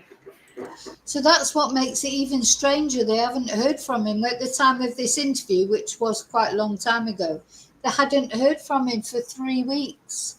So where's he getting his commissary money from? His little fan club of weirdo fangirls or boys or whatever they are, contacting him and thinking he's fantastic, probably saying oh, you must be innocent, like with Brian Koberger, Richard Allen. Oh no, he's innocent, it's a stitch up, the police are conspiring against him, whatever. Throwing him out like bad fish. Yeah, our love is unconditional and unwavering. It's not going to happen. So I don't know how a parent could take that attitude and just abandon their child in spite of what they did. Obviously, there's a reason for what happened. He certainly wasn't the reason raised is a that way. We're just not going to abandon him. It's not going to happen. You're his parents. Yep. I'm going to read, just to reiterate this point. I'm going to read another short paragraph here that you guys sent that I think makes this point very well. And this is from you guys prior to our interview. It says, as long as Stephan remains on this earth, the love for our son is deep, unconditional, and unwavering. We will not abandon Stephan. We also are not trying to make excuses for him. He did this, and we know that now. Yep. Oh, that's good. Yep. So I think it's important to reiterate that not only the unconditional love, but also the recognition that your son did a horrible thing. Can't escape that. We are 100% on board Right. with the Can I just say, he didn't do a horrible thing. He did thousands of horrible things. The murder of Madeleine on that final day, that's just the end of it all. He did thousands and thousands of horrible things. Because we only know what he did that's actually on the videos and the photos. Do you think that's it? Do you think that he never did anything else? Of course he did. So he did not do a horrible thing, Dr. John, you fool. He did thousands of horrible things. God. Do you know, this has all gone horribly wrong. Started off thinking, oh yeah, this is good, they're doing this interview and they seem to at last be accepting responsibility. Now it's turned into a complete shit show, in my opinion. fact that he is possibly identified as the lone perpetrator of all this. That does not mean that I'm letting Jen off the hook at all. Oh, don't I let cannot believe Jen that off the somebody hook. let No. this go on underneath their nose for 7 years. I don't understand how she didn't have a connection with Maddie enough that Maddie could go and say, hey, maybe my. So here she goes. So Fruit Loop, because I've lost all sympathy for her again. So she's going off casting aspersions on Jen. Now, maybe it's true. Maybe Jen does know something, or maybe Jen did. And at the very least, Jen did the wrong thing in letting them sleep together. But, she's just so desperate to blame Jen. Jen has lost her daughter because of what her son did. And whatever you think of Jen, it's Jen who's waking up tomorrow morning. her daughter's not there. She's dead. She's been being abused for years, and Jen's going to feel the guilt of letting it happen. These two are going to wake up tomorrow morning. At least they can still get in touch with Stephan if they want to. And he's the one who did it. He's the perpetrator. Him, not Jen. Him. Something's not right here. Well, even the Or I'm roommates, scared or whatever. roommates even questioned Jen. They said, "You're okay with this? You're allowing this?" You know, I was like, "Huh?" You know, and apparently she did. But the immunity just galls me. I'm sorry. It galls me. All of the lies, all of the things that she did are all All the things she did. See, so they've gone from saying they'll love Stephan no matter what because he's their son and he should be forgiven by God. But Jen's an absolute bitch who did nothing except be a fool because of their son who's manipulated them from day one. Their son has manipulated them all his life, but they don't think him manipulating Jen is a possibility. She must have done something. I haven't forgotten that this Fruit Loop described Jen and her family as a load of bitches. You know, that's how she, you know, that's what she thinks of everybody else. But they're whinging about other people saying bad things about their lovely son, who has definitely done horrible things. What hypocrisy. So if you are ever watching this Chris and Fruit Loop, let me tell you, your Christian grace that you want us all to feel for your horrible son, your child abuser son, your murderer son, you don't feel it for Jen, do you? You don't have any Christian charity for Jen at all. Your Christian charity only extends to your little shit, doesn't it? Well, I don't feel any Christian charity towards your son, but I do feel some towards Jen, because Jen wakes up every morning, her daughter's dead, and Jen didn't kill her. One thing Jen didn't do was kill her, but she's the one who has to live with the guilt day in, day out. Your son doesn't give a shit. As you said yourself, he's a narcissist. Doesn't care about Madeleine. Doesn't care about Jen. He certainly doesn't care about you two, except if you're giving him money. Where's your Christian charity for Jen? wiped clean. She never has to worry about it again. Did they give her complete immunity? Conditional. Well, I think it's, I forgot what they call it, derivative? No. Derivative immunity. Yeah. Which essentially means that at this point in time, she cannot be charged with that interview that she gave or what she shares with police. But if there's additional evidence of a crime that shows up, she could still be charged for. Yeah. Well, ask yourself the big question, the really big question out there. All of that stuff on the computer, all of that stuff on his phone, all of the money that was coming in by the handfuls and the way they were spending it. Where did it come from? And could she, I mean, obviously she also participated in spending the money. So do you think she was at all culpable? No. We don't know that. No. Don't know. But we're very suspicious that She's about as culpable as you are, Fruit Loop. About as culpable as you both are. You've spent this whole interview saying how it's nothing to do with you, how Stephan turned out as he did. And I've agreed with you and, felt sorry for you. But now you're just throwing all the blame on Jen. It can't just have been Stephan, can it? You are hypocrites. Everything that you say people have done to you two, you're doing to Jen. You started off this interview, with some humility that your son is a murderer and an abuser.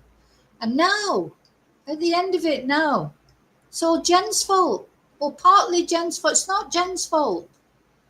Your son did it. there was some sort of enterprise going on, and of course, the police won't tell us anything about that. That was one conversation or question I had with them, it almost sounded like they acknowledged Stephan and eliminated Jen, but something definitely was going on, and I haven't been able to figure that out. But I feel there's something else out there. Oh, because he feels it, so it must be true. We're not allowed to have feelings, are we? We're not allowed to say, "Oh yeah, I just think this is." We're ghouls. We're social media ghouls. We shouldn't be doing this, casting aspersions on them. And then but they can do it. They're doing exactly the same thing. They're casting aspersions on Jen. They don't know anything. Oh, I can't wait for this trial. Then when it will come out, what shit your son is. And you can try and blame it on other people as much as you want. But he's the one who did it. Listen, if the day comes that Jen is charged with something, or it turns out she did do something, or whatever they're trying to insinuate, I'll be the first one to criticise Jen. But until I know, I won't be doing it. And these people now, they're doing exactly the same thing. There's a bigger web, possibly. As far as I know, I mean, that in all the images they have, there's not a single image that I'm aware of where Jen is in it. From what I've read, everything is perpetrated by Stephan. Right. I think there's definitely a lot of interest in Jen's potential role, and it's certainly something we've raised on our channel. Yeah, without any evidence, Dr. John. So you're one of them channels, are you, where it's just Jen? No evidence. Oh, don't need evidence, do we? Don't need evidence. Same in Sebastian Rogers with Katie Proudfoot and Chris Proudfoot. Whether you like them, you don't like them. There's no evidence. Just remember evidence. So Dr. John. Oh, my God. He's like, oh, yeah, we think Jen had something to do with it. You're a thicko. You're supposed to be a doctor. You're supposed to have credibility. And you're virtually saying that, oh, yeah, we've got this feeling that maybe Jen had something to do with it. Have you not heard of evidence? No wonder the police won't speak to you. In terms of what did she know and what was her involvement. And right now, my presumption is that while she may not have been the best mother, there's not sufficient evidence to really charge her with any crimes at the moment, or to implicate her, in any of the illegal proceedings that we know. If there was any evidence against Jen, she would have been charged by now. She's not going to get charged now. Like people keep saying yet. There's no yet. Jen's not going to be charged. Know of, and that's not to say that can't change. Yeah, it won't. So at this point, we. You wouldn't want Dr. John as your doctor, would you? Well, I guess the next step is the trial, unless, like I said, another shoe drops. But we're not expecting anything else. Of course, we haven't expected any of this either. So, we just sit and wait for the next wave of information, if there is anything. I still think it's an open investigation to some degree, but to what extent, I don't know. No, it isn't. I would like to say something. Please. And that is that for all that I thought that their relationship was toxic, which I did, we loved Maddie. And I liked Jen. I didn't love Jen, but I liked her. And I feel great pain for her having lost this child and her family. I can't put that aside, that she has lost. Finally. After you've just cast a load of shade over, and now you're saying, oh, I feel for her. You're feeling a bit of empathy now, Fruit Loop. Her child. Exactly. Because of your son. So for that, my heart goes out to her, and I say prayers for her. I say prayers for Maddie. I say prayers for Stephan. Yeah, so much tragedy. So let's not forget as well, she said about Maddie in one of the phone calls she made that it was her time to go. That God wanted her to go. It was her time. Was not her time. She was 13 years old. Was not her time, Fruit Loop. It was your son took her life, stole it from her. It's just, what started out as going to a birthday party has turned into an absolute nightmare. I wish I was able to prevent him from going, but it was Maddie's birthday, and She that was an called and occasion. asked him to come. So She called and specifically asked him to come. No, yeah. You happen to live, we've talked about this, in the same city as the Laundries, the Laundries, Brian Laundrie's parents. Yeah. And people have compared you to them. And I want to point out something that I think is very clear from the FOIA documents, and that is that you've continuously cooperated with police. And I want to point that out, and thank you for that. And while your voices have sometimes shifted through the process, because as you've stated, you learned things along with the public, you were processing things. I know that since we've been talking to you, and admittedly we have talked to you before this interview, you share different views, and we've watched you sort of progress with the truth and the information that has come out there, just as we have, just as everyone has. And I want to point that out and acknowledge that for you, and see that you're changing your views and you're shifting your views and you're open. You also shared with us something that, I can't even fathom, as you learned about things slowly and were, again, processing and taking this in, and you handed over evidence to police. Here you go. Here's this, here's this hard drive. Take whatever you want. You let them into your home. Police is what I mean. They brought And our dogs in. yeah. I mean, let her finish your thought. okay. No, go ahead. You can interrupt anytime. This is for us to listen to you. Well, what's interesting, like I said, that Wednesday back in February, while I'm waiting to talk to the police, I'm not even sure they're even going to talk to me. The opening conversation was, were you aware that Stephan was in Northport? What exit do you live off of? Do you know that Stephan was in Northport? I go, what? You're serious? I just drove the middle of the night, tucked him into a hotel room. I went to bed, and within an hour, he's out of there. He actually runs to St. Cloud, then he goes to Northport. And I said, you're kidding me. Of course, I learned hours later when Jen called me, I go, do you know where Stephan is? I go, no. What do you mean, where's Stephan? He isn't with you? I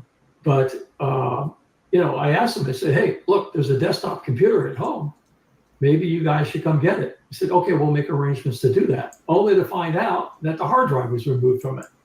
I know it was there Sunday morning when he left, because I told the police that after I found that out. So he purposely removed that hard drive. Why? Well, again, as I explained to the police, very forthcoming, that Saturday evening, he was having some sort of anxiety panic attack, and I've never, ever seen this expression on his face. Never. And something he had some sort of information and had no idea what it was, but he was really panicked. And then to find out that this hard drive was removed. So, we're cleaning out his room a few weeks later, come across this USB drive, two of them, as a matter of fact. I put one in both of them computer. One had nothing, just like the evidence shows. The other one, I just hovered my mouse over the fields, didn't see any image, because again, you can't unsee what you see. It's just file names, File names, and just from the description, I said, this is not good. And I texted the detective and told him that I had some evidence to turn over to him. It took them 3 weeks to come collect it. In fact, I had to remind them I had this and that it was sitting here waiting for them to come collect. And then to learn later in July, when I had a conversation with them before this information was dumped out, that there were 35,000 images on that USB drive. And I couldn't believe it. Yeah, I don't think he's even been charged with that. 35,000. So this is what I mean, Dr. John, when you said earlier, he did a bad thing. He didn't do a bad thing. He did thousands of bad things. You cannot even count the number of bad things this empath did. The empath, Stephan Sterns. It's unbelievable. I mean, he had to get access to a data dump of some sort, but it's just unbelievable. And why did he have possession of something like that? Yeah, but every why? time we He's a found twat. evidence, I immediately notified the police. I mean, We didn't want it in the house. It was toxic. yeah, didn't want it in the house, but at the same time, we didn't want any appearances of being complicit and trying to cover anything up. We were, at this point, we weren't interested. We But wanted the penny's not dropped, has it? Why did he have these things?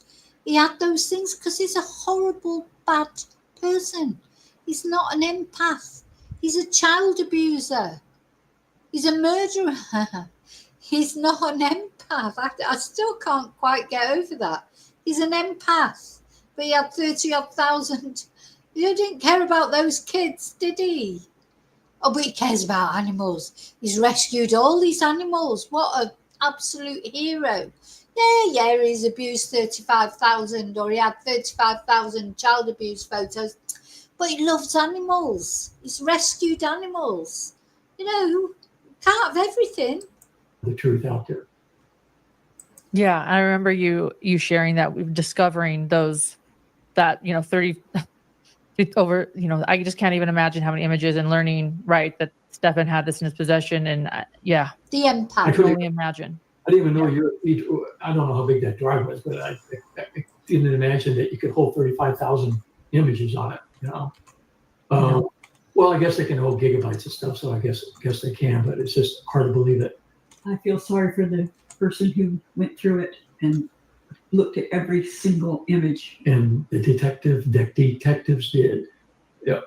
I mean, how do they unsee that stuff? How do they even? Yeah, imagine having to go through all that crap because of your son, Fruit Loop. Your son, the empath. Imagine the trauma for those detectives that had to go through it all.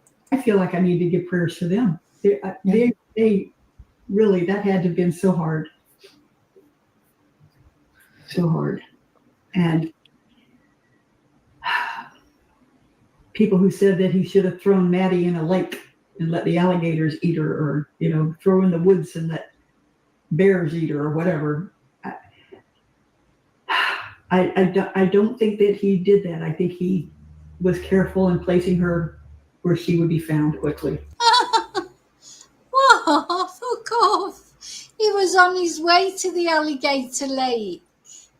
The only reason he put Madeleine where he put her, which was still just like discarding her like she was a bit of rubbish. Don't forget what he did with her possessions. He literally did discard them in the bin. Oh my God, she's trying to say, oh no, he put her somewhere, where, it'd be respectful. Oh, well, no. He only stopped there because he had a flat tire. He drove that car as far as he could possibly drive it before he just couldn't drive it anymore. Then he stopped. Then he dumped her. This girl that he was supposed to love, he just dumped her like a piece of rubbish. He was on his way to the alligator place or somewhere, probably, to a better place to hide her. Is she trying to say that was respectful? Let's just listen to that again. Right, oh, come on, Fruit Loop. This is just ridiculous. Let's hear it again. Why did he have possession of something like that? But every time we found evidence, I immediately notified the police. I mean, we didn't want it in the house. It was toxic. Yeah, didn't want it in the house, but at the same time, we didn't want any appearances of being complicit and trying to cover anything up. We were, at this point, we weren't interested, and we wanted the truth out there. Yeah, I remember you sharing that, discovering those, that 30 over, I just can't even imagine how many images, and learning, right, that Stephan had this in his possession, and I can only imagine. I didn't even know I don't know how big that drive was, but I didn't imagine that you could hold 35,000 images on it. Well, I guess they can hold gigabytes of stuff, so I guess they can, but it's just hard to believe it. I feel sorry for the person who went through it and looked at every single image. And the detectives did. Yep. I mean, how do they unsee that stuff? How do they even? I feel like I need to give prayers for them. They Yeah, you should. really, that had to have been so hard. So hard. And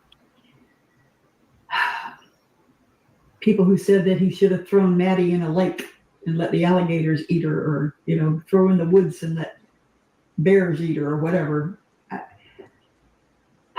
I don't think that he did that. I think he was careful in placing her where she would be found quickly. He was careful in placing her where she would be found quickly. Absolute cojones, Fruit Loop. If you believe, honestly, you are so in denial. If he wanted to put her where she could be found quickly, he should never have taken her out of the house. Should have phoned an ambulance, like Friday's just said. Get somebody, maybe she could have been saved. He's like, no, she can't be saved. She can't be saved. How did he know? He's not a doctor. Like, this guy's not a proper doctor, in my opinion. He did not leave her where she would be found quickly. He left her the first place that he could after he had the flat tire. God, wake up. I think somewhere deep down inside, God. he did not want her out there very long. You know, I went to bed, and Debbie went to bed that Monday night when the supposed disappearance happened, and She Stephan didn't describing either. trafficking, what have you. I went to bed thinking the worst, that she's in a shipping container, you know, crammed full of other kids and going to be deprived of food and water and access to the bathroom for days on end or what have you. That was the impression I was left with Monday evening, and then carried over into Tuesday and even later into that night, and not discovering until much later that it was all made up and that there was something more serious involved. I mean, really ticked me off. Not only that, but it caused us high anxiety, which we don't need in our condition. And, you know, that was what I was doing out there screaming at God. Why? Caused you high anxiety. Oh my God, you poor woman. All that high anxiety. What about Madeleine? What do you think it caused her? I think you need to stop drinking the beer, Fruit Loop, because she's on beer by the look of it. I don't know. I mean, nothing against her drinking beer, but maybe she's losing a grip on reality or something. Because I feel like this interview started off where I was feeling sorry for them, and now as I'm coming to the end of it, I'm just like, well, they deserve everything they get. Why would you do this? I am a Christian. I don't know that I'm a great Christian, but I am a Christian, and I do love people. I just don't understand them all the time. But I do have empathy for them, and I do, even these people who have sent me some ugly things. I know it's probably hard for anybody to believe that I would actually say prayers to these people, but I think she's talking about people who've said ugly things. But don't you understand, Debbie? Come on, calm down. Don't you understand the ugly things you have said about Jen and her family? Calling them a load of bitches, slagging off Jen. We've all heard that now. So you saying to us we shouldn't say horrible things about you, do you get that? If you hadn't said horrible things about Jen, I wouldn't say horrible things about you. You're just so hypocritical. You're a typical person who pretends to be religious, but actually you're not. I think something triggered them, maybe something in their background, in their life that was similar. And I feel so bad for them that they see these things and then they relive it. I can't imagine it. I know what it feels like to feel helpless. Do you feel that? Do you know how Jen feels? She's lost her daughter. Your son did it. So setting aside Jen's responsibility, that's still unknown, right? We can speculate, as you said. Yeah, it's not unknown. There is no criminal responsibility. The only responsibility Jen has is for being not careful enough. But we don't know if she was drugged or not. We don't know. So you should not say things about Jen because you have no reason. If the police don't think Jen had anything to do with it, what right have you got as a YouTuber? At the end of the day, you're only a YouTuber, Lauren. You're only someone, and you're casting shade again on Jen. Just like these people, without any evidence. I don't like this.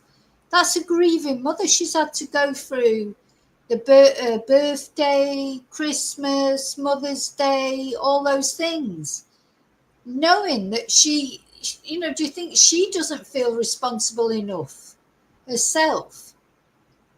Speculating, we don't know. Yeah, Do you sure. feel, though, that Stephan manipulated Jen? I think they manipulated each other. Yeah, whatever.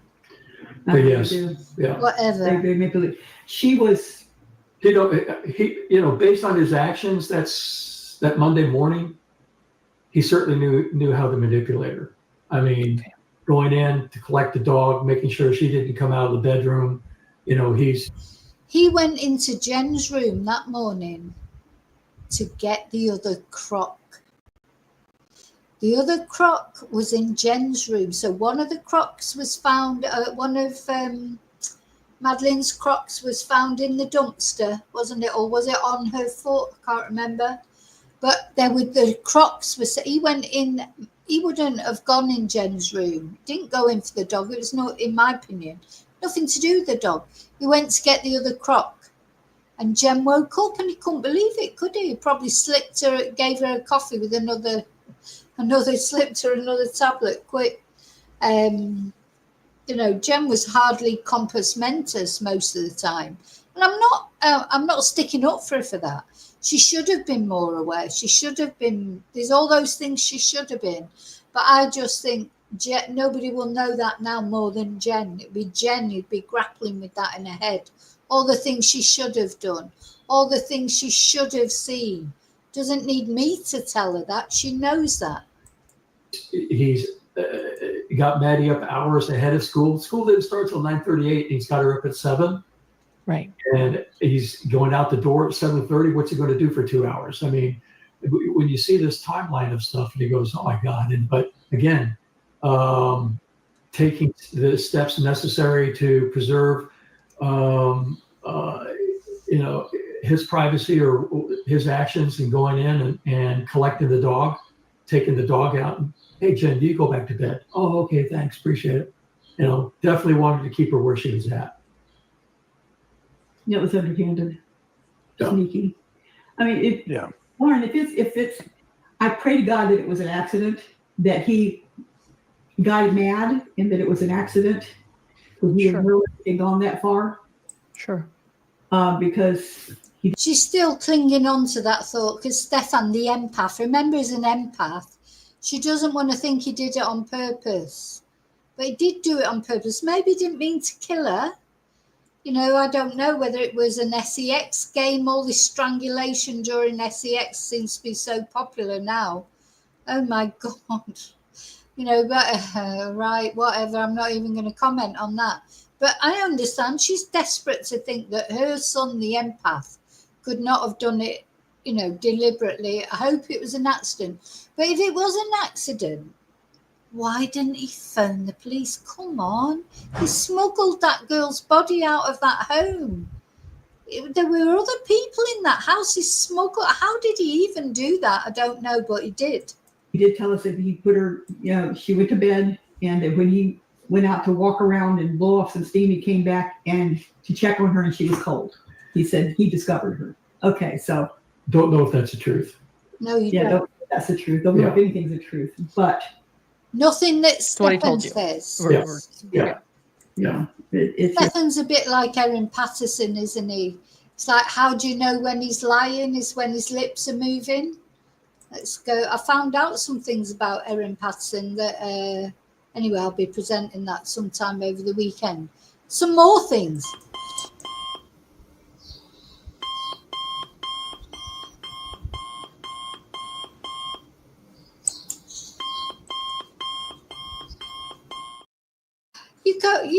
how could you possibly believe what he's saying? All the lies he's told that they now know. You get to a point where you've just got to think everything he says is a lie.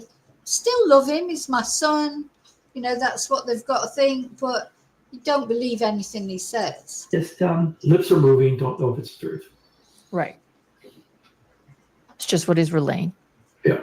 And I'm sure you do a lot right now to protect and process what happened. I guess, do you have anything else, John, to say when it comes to this, or could I? Yeah, you and I, we've talked about this that on previous shows, but I can come up with plenty of scenarios where it seems like a very logical explanation to say it's an accident. It at least as much as saying it's premeditated. So yeah, I don't think it's clear cut. I mean, Stephan knows. Stephan knows. Yeah, Stephan knows. We don't. Whether or not he's telling us, we don't know. Yeah, whether he'll ever tell us the truth, who knows, right? But I presume if somebody's going to find out, it would be you two. Yeah. So, but I don't think, But- I think he wants to put himself in a bad light with us. I think he wants to preserve some sort of. No, he's not a very good psychologist. The last person that Stephan is going to tell is these two. He's never going to tell them in a million years. He's lied to them all his life. He's never told them the truth. Why is he going to tell them the truth now? The most logical person that he's maybe ever going to tell the truth to is probably Jen. Because if he thinks he can manipulate her a bit, or the police, or possibly his defense lawyer, or one of his fangirls that are now writing to him, he's not in a million years. Dr. John, you're not very good doctor, sorry. Not in a million years is he going to tell these parents. I'm sorry, but he's not. And if it was my son, I would say the same thing. I'd be the last person to get the truth, probably. Though having said that, my son, sometimes I feel like he does tell me things. Eventually, maybe not in the moment, but eventually. And sometimes you think, oh God, I don't know if I wanted to know about that. I think sometimes my son is like, total opposite of Stephan Sterns, is that he'll tell you things whether you want to know him or not, whereas Stephan doesn't tell his parents anything. But at the end of the day, you've always got to appreciate most people, or most children, I mean, he's not a child, obviously, he's bloody nearly 40, don't tell their parents. They don't. He's more likely to tell a friend, a peer. Don't think he's got any friends, has he? But, someone similar age, or one of the people that are writing to him, or his defense lawyer, or even the police, or even Jen, is more likely to tell the truth to than these two. Unfortunately, that's just the way it is. Image of himself as being culpable, but not completely culpable. Yeah, see, there's just no way for him to communicate with us without everybody knowing. You can't have face-to-face meetings. Everything's either text with the tablet or a phone call, and it's all monitored. So we'll never know. But oh, go ahead. Even when they are recording you, they still write things in their reports that are wrong. Can I assure you that I was never taken out of this house and taken to an emergency room by the police? Oh. Where's the bill? Where was the bracelet? I never left my house. I'm a diabetic. I hadn't been eating for over 24 hours. Okay. Right. I had a dizzy spell. They did bring in an EMT, check my blood pressure. It was a little low. They asked if I wanted to be transported anywhere, and I said, no, I'm fine. I just need to eat. That's not in the report. They said they even gave the name of a hospital they supposedly took me to, which I've never heard of before. So I don't know how that happens unless they confused two different actions that night and put me in one place and with somebody else. I don't know. Well, the two of you are going through the unfathomable. Like, honest, I don't think I can't comprehend it while you're learning that a little girl that you love is missing, and then learning that your son is responsible. You two are also dealing with a lot of, I'll call it this, harassment and threats. while you're just trying to process your lives falling completely apart, or what you thought was your reality completely being turned upside down. Can you talk a little bit about that too? Because I just feel like in this true crime community, the way we cover crime is important, and we so often dehumanize the people we're discussing. And I just was wondering if you could share a little bit about what you two have been dealing with. Well, like I said, there's not a day that doesn't go by that we don't think about Maddie, and certainly we wonder about Stephan, and we wonder if we'll ever know the reason how and why this came about. When did this start? How he got to this point? Why he didn't feel the need to come to us and tell us that he had a problem? That's not the question. What's the question? The question is how we're dealing with the harassment, and I'm the one that's getting the harassment. Okay. I'm getting the ugly text messages. I'm getting the ugly phone calls. No, this is not right.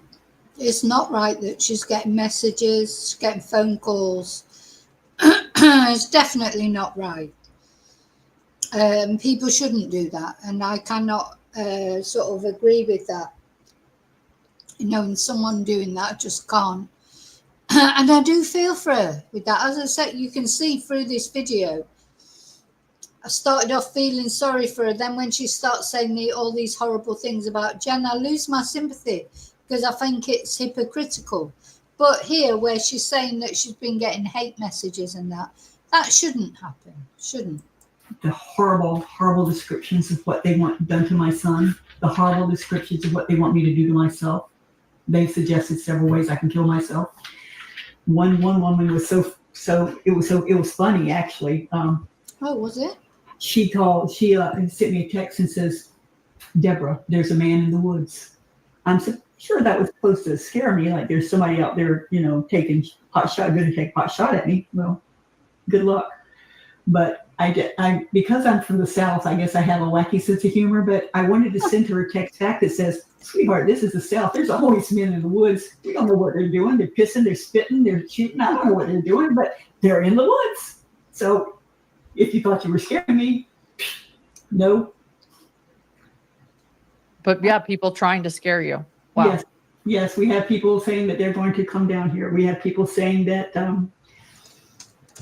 what they would like to see happen to me. Oh, And that's then not right. have graphic descriptions of what they want to see happen to Stephan. Male and That's not females right. do this. It's not that. And they can get to us no matter where, because You know, Stephan's the one who's done this. They shouldn't take it out on the parents. But then, of course, she shouldn't be nasty about Jen either, I think. You know, you've got to... it's not right for them to get threats. every time we do something, like change our phone number, then they dox us again on YouTube and give us the new phone numbers. So, I mean, how many times do you have to change your phone number and your business cards? Gosh. What do we have to do? Do we have to live in self-confinement all the time? Friday, I was just about to say that if she's getting threatened and being doxed, her address, her phone number, even when they change it, they must have a business or something, because otherwise you just wouldn't bother having it on YouTube. They should go to the police about that, shouldn't they? Because you're not allowed to do that. You know, you're not allowed to threaten somebody. So they could, haven't they got like, surely the police, they've got like a family liaison officer or something. I know they're not the parents of the victim, but they're the parents. Surely there's someone they can talk to about that, or a solicitor or a lawyer or something, like Stephan's lawyer maybe. That is not good. And I wouldn't, ever, as much as they've irritated me on this video with the nasty things they've said about Jen. And they have to remember that. She's moaning about people sending her hate messages. What sort of hate messages do you think Jen is getting? And every time you come on and start saying bad things about Jen, she's going to get more. So, have a bit of Christian charity towards Jen. everything you're complaining about, which shouldn't happen. Honestly, I believe 100% whether I agree with you on things or I don't or whatever, you should not be getting those messages or threats or whatever, or being doxxed. Nobody should. But, you imagine what you're getting is probably a little slither of what Jen is getting. And every time you come on and say bad things about Jen, it's getting worse. Afraid to even go to the grocery store because somebody might walk up to me in a parking lot and accost me. Yeah. Is somebody following us as we go around and we don't know? Cars parked around. We don't know if somebody's hiding and then watching us. Chris walked out the other day and there was a person out front with a cell phone taking pictures of our house. Yeah. It is wrong. It is So, wrong. Said he was, what did he say he was? He was taking some B-roll for somebody. Where B-roll is, taking B-roll for a television show, I guess. Yeah. But Yeah, we're not the story. We're not the face of this, No, well, so now maybe you understand why Jen has disappeared. Jen can't go back to where she used to live. Jen can't divulge where she's living. You think whatever you're getting, Jen will be getting it a 1,000 times worse. So have a think about somebody else as well, about what Jen's going through, and don't make it worse by saying bad things about her when you have no evidence to support it. The day you've got evidence, say what you like. But while you've got no evidence that Jen has done anything criminally wrong, stop talking about her. Talk about your son. That's what you know about. We know that he's done it, really, don't we? We know 100% he has. Don't talk about Jen, and understand that what you're going through, Jen is going through so much worse. Why can't you see that? like I said, we're just as shocked by all of this, and we know as much as the public knows, no more and no less, whatever's out there. And if we've missed something in some of these reports, well, again, as I said, we've seen enough evidence to convince ourselves that Stephan did this and was involved. We're not denying that. He wasn't I'll involved. admit that I didn't believe it at He first. did it. I didn't.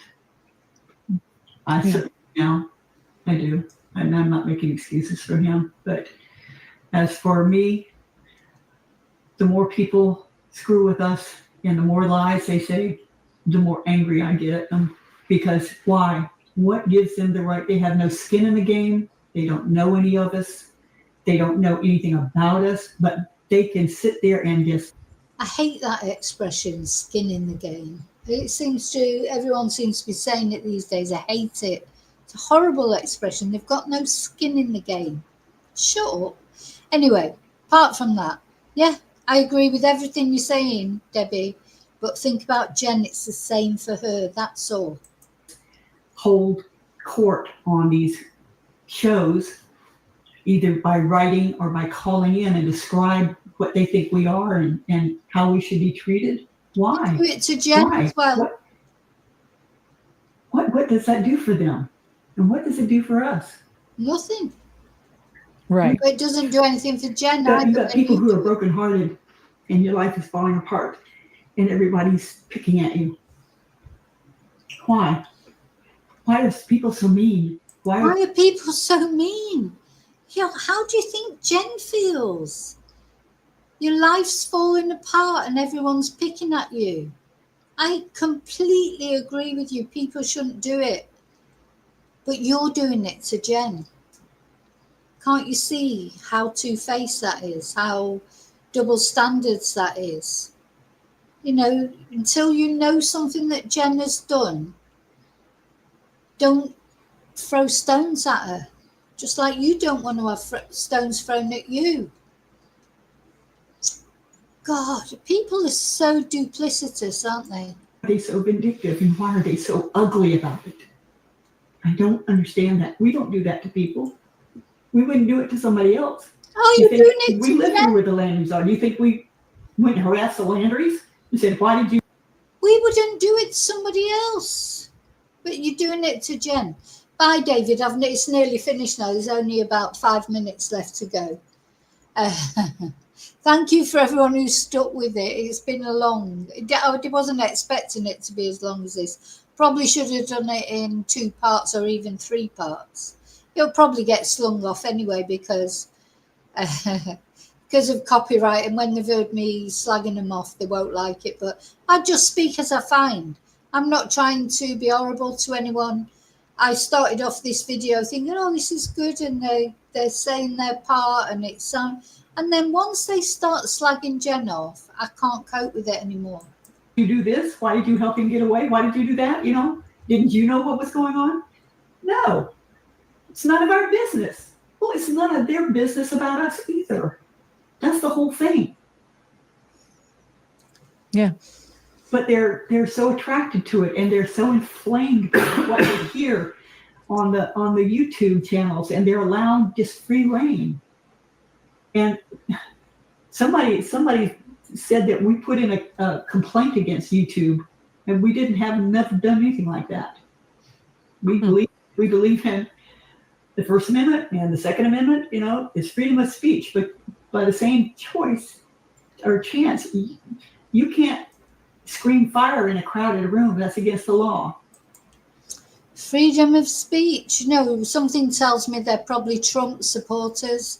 Now, I don't know that for sure, but I've just got a feeling. I wonder if they are Trump supporters. Maybe they're not. Maybe they're confirmed Democrats. I just don't think they are. But, you know, this is what happens. Yeah, freedom of speech. Freedom of speech is, you know, you're accepting it, but you're free to say what you like about Jen, and so everyone else is free to say what they like about you, I suppose.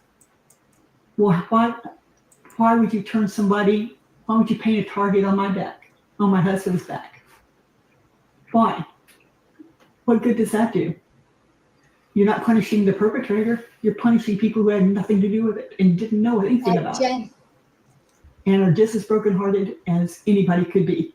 Maybe more so, because we actually knew these people and lived with them. These other people don't. They have no idea who we are. Well, hopefully today will help with some clarification and some understanding of your story and your situation. And fear is a very potent toxin, right? You don't know how that toxin is going to affect people, but you're seeing it. Unfortunately, I think you're seeing it day to day. Yeah. And I can't imagine how difficult it must be to deal with just an unimaginable grief, and at the same time to go through the harassment and all the things you're going through. That must be just a really difficult combination to deal with. So I feel for you guys. You know, I sought help. I went to see a counselor, and I saw about 6 weeks.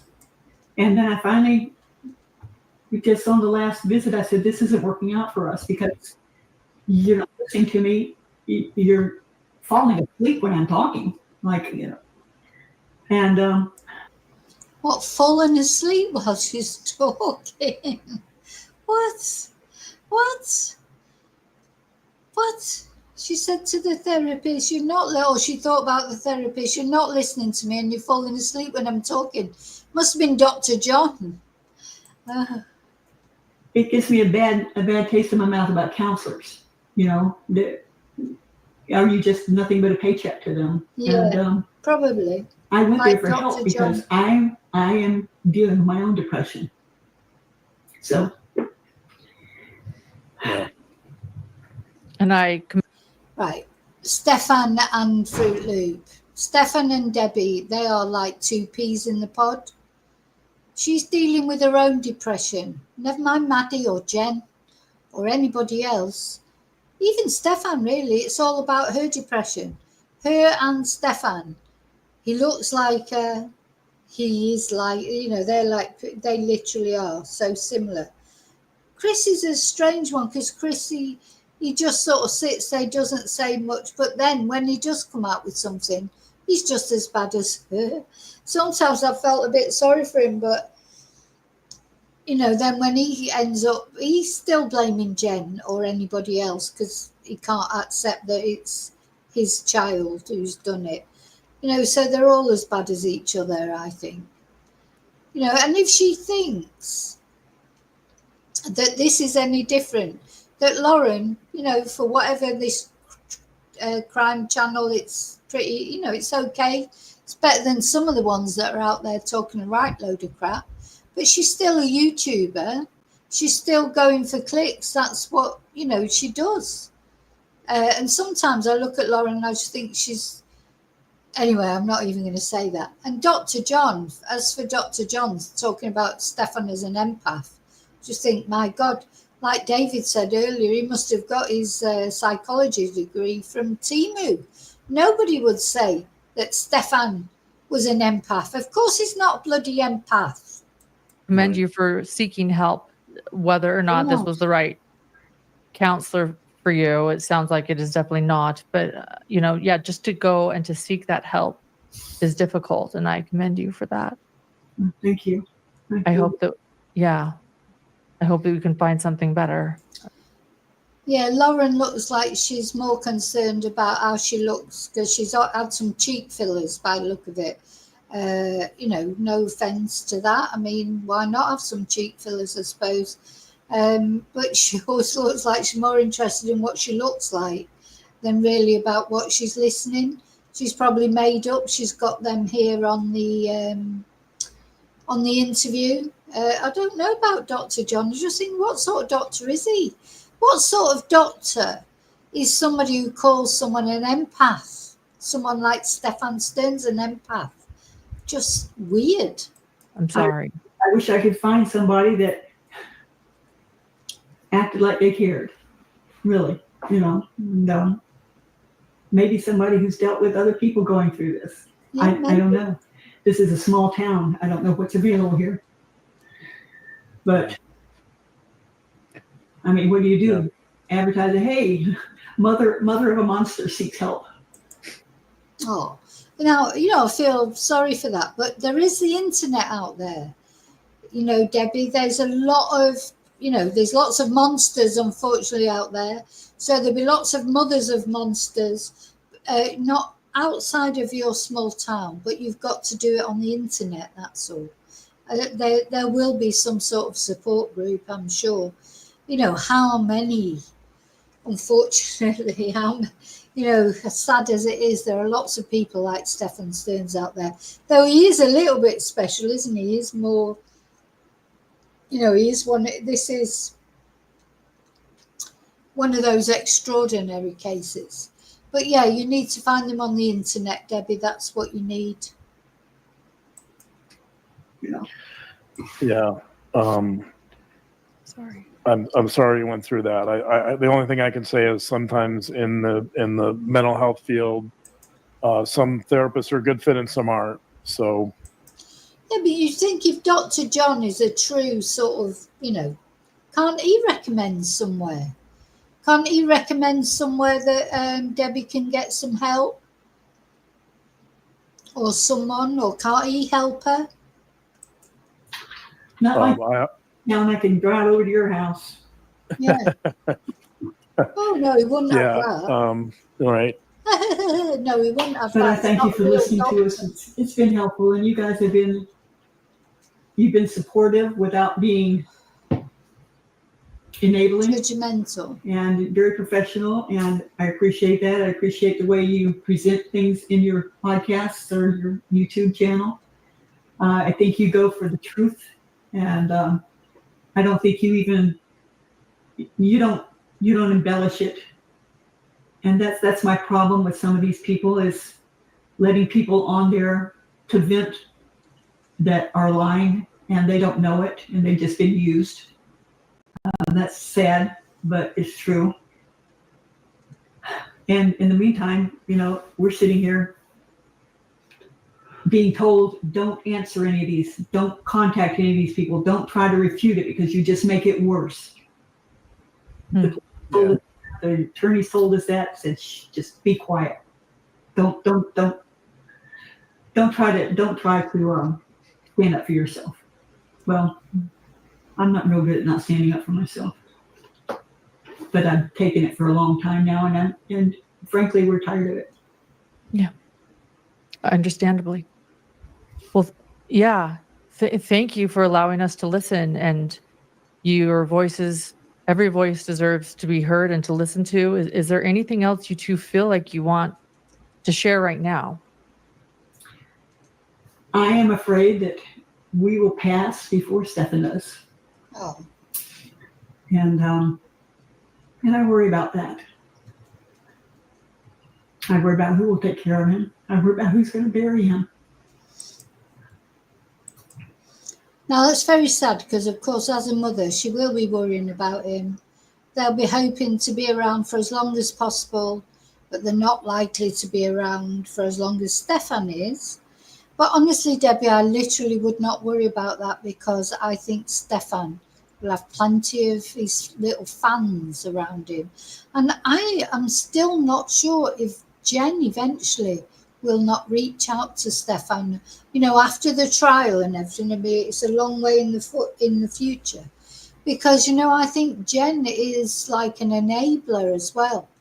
And I think after the trial's over with and he's had his sentence in that, I think Jen might reach out to him again. Because I just got a feeling that she might. Because he not because she'll reach out to him, sorry, I'm probably saying that wrong. He will reach out to her, and Jen will be a person who might, I hope not. I hope she finds somebody else and she creates a new life for herself, gets through this somehow. I don't know how she's going to do it.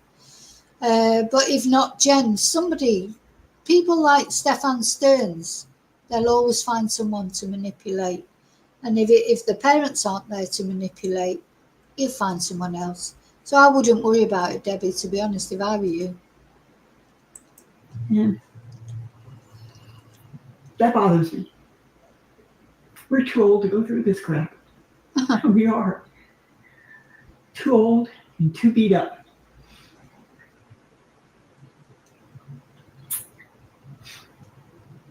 But if he's executed, Chris has asked me if I wanted to be there. And I said yes. We were And he there said, when he was "Why?" born. We'll be there when he dies.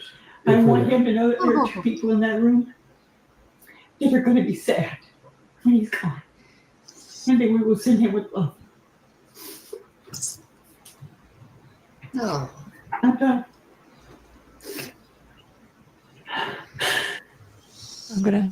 I'm gonna hit end recording now. Thank you, both of you. no, stop Thank pretending to cry, Lauren. You can't give a shit. Yeah, so there you go. That's very sad for Debbie, and I understand as well how she feels of that, because let's, jumping ahead, let's suppose he's found guilty, he gets the death penalty. If they are still alive, when he finally gets his when it's finally enacted, because it'll take years, they want to be there because, like she said, they were there when he was born, they want to be there when he dies, and they'll want there to be somebody there who cares about him, because most people that will be there won't care about him, will they? Won't care that he's getting the death penalty. So that was very emotional, what she said. And, I really do feel for her. I genuinely feel for her. I just wish she wasn't so nasty to Jen. And then I wouldn't get so angry with her about the way she is about Jen. She wants empathy. She wants empathy for her son, but you've got to give empathy to get empathy back, haven't you? I feel for her. Must be awful what she's going through, but she's got to stop being nasty about Jen. Just let that go. Let the police deal with that. If Jen's done anything criminally wrong, she'll get a comeuppance. She's already had a comeuppance in a karma way, if you like. She's lost her daughter. Jen's the one waking up every morning, and Madeleine is dead. Her daughter, her only daughter. And not only that, she's going to feel responsible in some ways for it. So I think that's enough for me, for Jen. I don't feel like I have to be nasty to Jen. I think she's getting her own karma anyway. But yeah, and I feel for Debbie and Chris. I don't feel for Stephan. I could not give a toss about Stephan at all. It's not my son, luckily. It'd be the same if my son did something like that. Nobody'd care about him, you know, because he wouldn't deserve it, would he, if he'd murdered a 13-year-old girl? And not only that, abused her for years as well. He wouldn't deserve anybody's sympathy. So I don't think Stephan deserves our sympathy. I think that Debbie and Chris do deserve our sympathy, but I'd find it a lot easier to give them sympathy if they would give some sympathy to Jen. Anyway.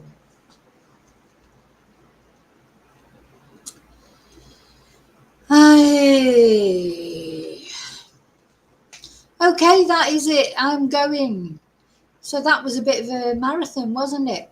Thank you so much for watching. I know some of you have been here from the beginning. Real well done to you, because it's been nearly 4 hours. Anyway, I don't think I'll be back on today, but I'll be back on tomorrow. And anyway, prayers for Madeleine, because she is the important person. We have to remember where our sympathies really need to lie. With Madeleine, who at 13 years old, the day after her 13th birthday party, was taken away from this world by the monster Stephan Sterns. Anyway, so we say a prayer for her. I'm going to put the virtual candle up for her.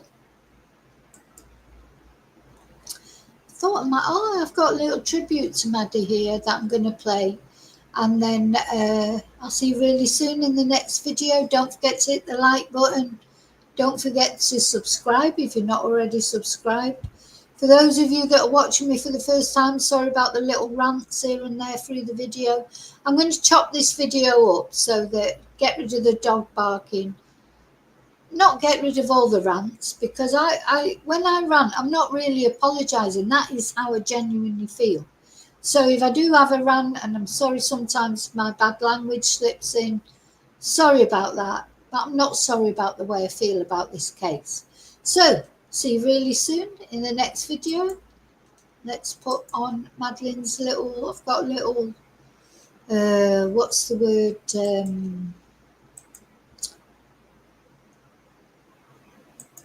little tribute video to Madeleine. And yeah, there'll be no more photos taken of Madeleine. That's it, Madeleine's gone. She's gone. You know, she would be 15 now, would she? She would, because this was 2 years ago, was it? Or was it last year? She will have had at least one birthday since it happened. But she's been robbed from her, hasn't it? Thank you, anyway. Sorry, I just want to say, till I see you again, may your God go with you. Thank you.